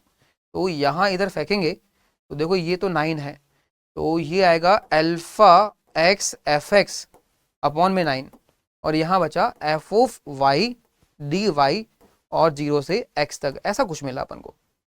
ठीक है, ऐसा कुछ मिला और हमें इसको सॉल्व करना है। देखो यहाँ पर आप देख सकते हो, यहाँ पर हमें फंक्शन निकालना है, फंक्शन बाहर भी दे रखा है और इंटीग्रेशन के अंदर भी दे रखा है। तो इसको आजाद करना है तो इसको डिफरेंशिएट करना पड़ेगा, और उसके लिए लेबनीज लगा सकते हैं। तो लेबनीज रूल अगर लगाएंगे तो ये बनेगा, डिफरेंशिएट करते हैं एफ एक्स, और इधर अल्फा बाई 9 तो कांस्टेंट है, तो एक्स एफ एक्स का डिफरेंशिएशन क्या होगा, 1 टाइम्स एफ एक्स और plus x times F dash, ऐसा हो जाएगा। अब देखो यहाँ पर डिफरेंशियल इक्वेशन बन चुकी है ना। जैसे ही मैं एफ एक्स को वाई मानता हूँ, देखो क्या इक्वेशन बनेगी, ये बनेगी वाई, और ये अल्फा बाई 9 इंटू वाई और alpha by 9 into d y by d x, y dash ना, ऐसा बन गया। अच्छा एक्स भी है साथ में, यहाँ पे एक्स भी है, एक्स भी यहाँ पर होगा। अच्छा y देखो यहाँ पे दोनों y की टर्म है तो एक तरफ कर सकते हैं, तो y into 1 minus alpha by 9 equals to alpha by 9 into x d y by d x. तो आप देख सकते हो ये वेरिएबल सेपरेबल फॉर्म है, y को एक तरफ कर लो, x को एक तरफ कर लो, है ना। तो देखो यहाँ पर अगर मैं इनको एक तरफ करता हूँ तो 1 minus alpha upon 9 D x upon x, और यहाँ पर क्या बनेगा, यहाँ पर यहाँ y को इधर भेजते हैं, d y upon y, alpha by 9 को भी इधर ले आते हैं तो 9 बाई अल्फा। तो जब इंटीग्रेट करेंगे तो देखो क्या बनेगा, ये कांस्टेंट क्या बन रहा है, 9 बाई अल्फा माइनस 1, इंटीग्रेट करेंगे तो ln x और यहाँ ln y। ठीक है, और कांस्टेंट के नाम पे भी आप ln c ही मान लो, कोई दिक्कत नहीं है। तो देखो ये क्या बनेगा, ये बनेगा ln को हटाना है तो ये है ln, इसको पावर पे लेके जाओ, x की पावर 9 बाई अल्फा माइनस 1, और ये ln cy, तो यहाँ से cy क्या होगा, x की पावर 9 बाई अल्फा माइनस 1। तो ये कर्व हमें मिलेगा, ऐसा कर्व मिल रहा है। अब देखो यहाँ पे ये कांस्टेंट ऑफ इंटीग्रेशन जो है वो c, और ये जो अल्फा है वो क्या होने चाहिए, वो हमें जानने की जरूरत है। तो हमें क्या बोला है कि ये जो y equals to f x है वो एक स्टैंडर्ड पैराबोला आएगा, स्टैंडर्ड पैराबोला। अब देखो यहाँ पे ये y की पावर 1 है, तो यहाँ पे x की पावर कितनी होनी चाहिए, पैराबोला बनाना है अपन को ना, तो पक्का ये कितनी होनी चाहिए, 2 के बराबर होनी चाहिए। क्या होनी चाहिए, 2 के बराबर होनी चाहिए, तभी पैराबोला बनेगा, अदरवाइज तो नहीं बनेगा। तो देखो यहाँ पे अगर ये 2 के बराबर है तो एक तरह से अल्फा यहाँ से कितना आना चाहिए, 9 बाई अल्फा इज 3, तो अल्फा इज 3, अल्फा इज 3। ठीक है, तो अल्फा 3 आ गया, अल्फा यहाँ पे 3 आ गया। ओके, अच्छा कर्व क्या आएगा, एक तरह से C Y equals to X square, C Y equals to X square. तो अल्फा हमें पता है 3 है। ओके, अच्छा इसके बारे में एक चीज और देखिए, ये 2,1 से पास करता है। अगर मैं इसको 2,1 से पास करवाऊंगा, 2,1 से, तो 2 पे ये 1 आना चाहिए। तो उस हिसाब से देखो 2 पे अगर 1 आना चाहिए तो 4 और इधर 1, तो इस सी को 4 के बराबर होना पड़ेगा। तो हमारा जो पैराबोला है, हमारा जो कर्व है वो क्या होगा, x square equals to 4y। इसके बाद में बोला गया कि ये -4 को बीटा से भी पास करता है।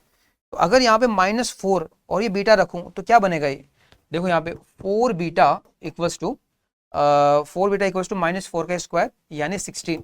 तो यहाँ से बीटा की वैल्यू कितनी बनेगी, एक तरह से 4 के बराबर। तो बीटा की जो वैल्यू है वो 4 के बराबर मिल रही है। तो हमें पूछा बीटा की पावर अल्फा, बीटा की पावर अल्फा, बीटा है 4 और अल्फा, अल्फा कितना आया था, अल्फा आया था 3। इस हिसाब से इसकी वैल्यू कितनी आएगी, 4 का क्यूब यानी 64 के बराबर आनी चाहिए। तो भाई साहब यहाँ पर सवाल बहुत ही गंदा बनाया है, तगड़ा सवाल, ठीक है। क्योंकि शुरुआत में इतना सोचना ही कि भाई ऐसे कुछ करना है, काम बन सकता है, थोड़ा टफ पड़ेगा आपके लिए। इसके बाद में आप कर भी लोगे तो यहाँ उलझ जाओगे और फिर यहाँ, है ना। इसने बोला है स्टैंडर्ड पैराबोला है, तो इस हिसाब से ये वैल्यू किसके बराबर होगी, ये होगी 2 के बराबर। फिर इस पॉइंट से पास करोगे तो ये सी आएगा, मतलब एग्जैक्ट कर्व आएगा, एंड देन इस पॉइंट से पास करोगे तो बीटा की वैल्यू आएगी। अगला सवाल है, इसके बाद देखना आप, क्वेश्चन हमारे पास है 22 given f of t equals to mod of t plus 1 upon t square, t negative है, ठीक है। इसके बाद में बोला कि ये स्ट्रिक्टली डिक्रीजिंग है इस इंटरवल में, कि किसी इंटरवल में ये डिक्रीजिंग हो स्ट्रिक्टली। तो हमें पूछा maximum value of this function, और इसमें अल्फा उलझा रखा, मतलब पहले हमें ये अल्फा निकालना पड़ेगा, यानी इंटरवल ऑफ डिक्रीजिंग हमें फाइंड आउट करना पड़ेगा। और फंक्शन ऐसा कुछ दे रखा है, टी यहाँ पे नेगेटिव है, टी यहाँ पे नेगेटिव है। देखो ध्यान से, अगर क्रिटिकल पॉइंट की बात करें यहाँ पे टी स्क्वायर मोड तो टी स्क्वायर ही होगा, लेकिन इसकी बात करें तो -1 के अबाउट चेंज होगा। सोचो -1 से अगर पीछे जाएं तो ये फंक्शन क्या बनेगा, माइनस ऑफ टी प्लस 1 और साथ में अपॉन में टी स्क्वायर। इधर देखिए तो ये बनेगा T plus 1 upon t square. और हमें देखना कि भाई कहाँ ये इंक्रीज कर रहा है, कहाँ डिक्रीज। देखो ये फंक्शन क्या है, -1/t और -1/t स्क्वायर। तो देखो मैं इसका डिफरेंशिएशन कर रहा हूँ तो आइडिया लग जाएगा इसके स्लोप का। तो ये होगा 1/t स्क्वायर और ये बनेगा +2/t क्यूब, ऐसा बनेगा, ऐसा बनेगा। तो देखो ये कहाँ पे नेगेटिव होगा, ये कहाँ पे नेगेटिव रहेगा, ये अपन को देखना है। तो अगर मैं इसको नेगेटिव करता हूँ तो ध्यान दो क्या बन रहा है, ये टी क्यूब एलसीएम, तो ऊपर t + 2 < 0, तो ये हमारे पास नेगेटिव कहाँ बनेगा, t = 0, यहाँ से रूट, यहाँ से -2, और दोनों की ऑड पावर है तो वेविकर मेथड से प्लस यहाँ भी साइन बदलेगा और यहाँ भी साइन बदलेगा। हमें नेगेटिव है ना, नेगेटिव चाहिए ना, मतलब इंटरवल ऑफ डिक्रीजिंग। आप बोल सकते हो -2 से 0 के बीच में ये डिक्रीज कर रहा है, -2 से 0 के बीच में डिक्रीज करेगा, ये 0 है, -2 से 0 के बीच में। लेकिन ये जो फंक्शन है वो वैलिड है सिर्फ -1 तक, तो -1 तक वैलिड है। तो इसका मतलब मैं बोल सकता हूँ -2 से 0 तक, सॉरी -2 से -1 तक ये डिक्रीज करेगा, ऐसा बोल सकते हैं, ठीक है। अच्छा आगे देखते हैं, -1 से आगे देखते हैं अपन, -1 से आगे, -1 से आगे देखते हैं ना। तो देखो यहाँ पर ये ध्यान रखना, ये -2 से 0 आया तो है, लेकिन हमारा फंक्शन कहाँ से डिफाइन है, -∞ से -1, तो आपको कंसिडर करना ओनली -2 से -1। अब -1 से आगे के लिए, -1 से आगे के लिए अलग फंक्शन है ये वाला, तो इसको भी देखते हैं। तो ये यहाँ पे क्या आएगा भाई, ये जस्ट क्या है, इसका नेगेटिव, इसका नेगेटिव है, तो डिफरेंशिएशन में क्या होगा, इसका नेगेटिव, तो इसका डिफरेंशिएशन कुछ ऐसा बनेगा, या इसका नेगेटिव मैं बोल सकता हूँ ऐसा बनेगा, और मुझे इसको नेगेटिव बनाना है, तो आप बोलोगे t + 2/t क्यूब को पॉजिटिव बनाना है। और ये पॉजिटिव कहाँ होगा, हमें पता है ये पॉजिटिव कहाँ होगा, ये एक तरह से पॉजिटिव रहेगा 0 के आगे, है ना, क्या होगा, 0 के आगे पॉजिटिव रहेगा, तो 0 के आगे पॉजिटिव रहेगा। लेकिन सवाल में हमको पहले पहले क्या बोल रखा है भाई साहब, कि t तो नेगेटिव है, t तो नेगेटिव ही है। इसका मतलब आप समझ रहे हो, यहां पे जो सॉल्यूशन आएगा कि t क्या होना चाहिए, पॉजिटिव या -2 से कम, पॉजिटिव या एक तरह से -2 से कम। अगर इसको पॉजिटिव करते हैं तो इंटरवल आएगा 0 से ज्यादा या फिर -2 से कम। लेकिन आपको पता है कि t कैसा, नेगेटिव, ये तो होगा नहीं। और ये कब डिफाइन है, जब हमने -1 से ज्यादा लिया है, तो एक तरह से ये भी नहीं होगा। तो इंटरवल ऑफ डिक्रीजिंग सिर्फ क्या आएगा, -2 से -1, -2 से -1, यानी ये चीज क्या है, -2 से -1। फिर तो सीधा सीधा दिख गया हमको कि अल्फा की वैल्यू क्या होगी, अल्फा की जो वैल्यू है वो होगी -1, तो हमें यहां से अल्फा की वैल्यू मिल गई -1, ठीक है। अब देखो हमें इसकी मैक्सिमम वैल्यू बतानी है और ये जो फंक्शन है जी एक्स वो क्या मिलेगा 2 times log of x minus 2 और -1 रखेंगे तो minus x square plus 4x और यहाँ पे +1। तो हमें इसको मैक्सिमाइज करना है। अगर हम यहाँ पे एओडी का यूज कर सकते हैं तो देखो यहाँ पर मैं जी डैश फाइंड आउट करूँ तो ये बनेगा 2 upon x minus 2 minus 2x plus 4, ऐसा बन गया। तो देखो यहाँ पर ये क्या बनेगा एलसीएम x माइनस 2 ये 2, अगर इसमें आप -2 कॉमन ले तो ये x माइनस 2 होगा, ये भी x माइनस 2 है तो ये बनेगा -2 कॉमन लेते x माइनस 2 का होल स्क्वायर। तो देखो यहाँ पर ये मामला क्या बनेगा, ध्यान से देखना है यहाँ पर 2 कॉमन लोगे तो 1 माइनस इसका स्क्वायर 1 माइनस एक्स माइनस 2 का स्क्वायर, तो 1 माइनस एक्स माइनस 2 का स्क्वायर, इसको भी फैक्टराइज कर सकते हैं। ए स्क्वायर माइनस बी स्क्वायर बन रहा है तो ए माइनस बी और ए प्लस बी, तो जो ए माइनस बी करते हैं तो ये बनेगा 3 माइनस एक्स और ए प्लस बी करते हैं तो ये बनेगा x माइनस 1 और नीचे है x माइनस 2। ठीक है, तो हम चाहते हैं कि ये मैक्सिमम वैल्यू कहाँ होगी। अब देखो यहाँ पर आइडिया लग जाएगा कि ये पॉजिटिव कब होगा नेगेटिव कब होगा, यानी ये फंक्शन कब इंक्रीज करेगा और कब डिक्रीज करेगा। तो वो ध्यान से देखो आप, हम थोड़ा इसका आइडिया लेते हैं कब पॉजिटिव और कब नेगेटिव होगा। देखो ध्यान से यहाँ पर अगर देखें तो इसके रूट क्या आ रहे हैं हमारे पास 1 2 3 1 2 3। ठीक है, तो अगर देखो यहाँ पे ये लीडिंग कोएफिशिएंट पॉजिटिव पॉजिटिव, लेकिन यहाँ पे पॉजिटिव नहीं है, यहाँ पे पॉजिटिव नहीं है। तो अगर इसको पॉजिटिव बना देते तो इस रीजन में ये एक्सप्रेशन हमेशा पॉजिटिव होता है, लेकिन अभी क्या होगा ये नेगेटिव रहेगा। अभी क्या होगा नेगेटिव होगा, 3 से ज़्यादा रखोगे पॉजिटिव पॉजिटिव लेकिन ये नेगेटिव, लेकिन सभी की जो पावर्स है वो 1 है तो बाई वेविकर मेथड सब जगह साइन बदलेगा। ठीक है, तो हमें चाहिए कि कहाँ इंक्रीज कहाँ डिक्रीज करेगा। तो देखो यहाँ पे जी डैश पॉजिटिव है तो यहाँ पे ये इंक्रीज करेगा फिर डिक्रीज करेगा फिर इंक्रीज करेगा फिर डिक्रीज करेगा। ठीक है लेकिन एक चीज यहाँ पर लॉग डिफाइन भी तो करना है, लॉग डिफाइन भी तो करना है, यानी x की वैल्यू 2 से ज़्यादा ही लेनी है।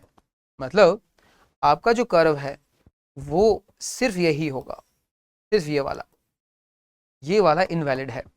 तो ये वाला कर्व है तो हमें मैक्सिमम वैल्यू कहाँ मिलेगी, मैक्सिमम वैल्यू मिलेगी एक तरह से x बराबर 3 पर। तो x बराबर 3 पर मैक्सिमम वैल्यू हमें मिलेगी। तो x बराबर 3 यहाँ पे आप रख दीजिए तो आपको मैक्सिमम मिल जाएगा।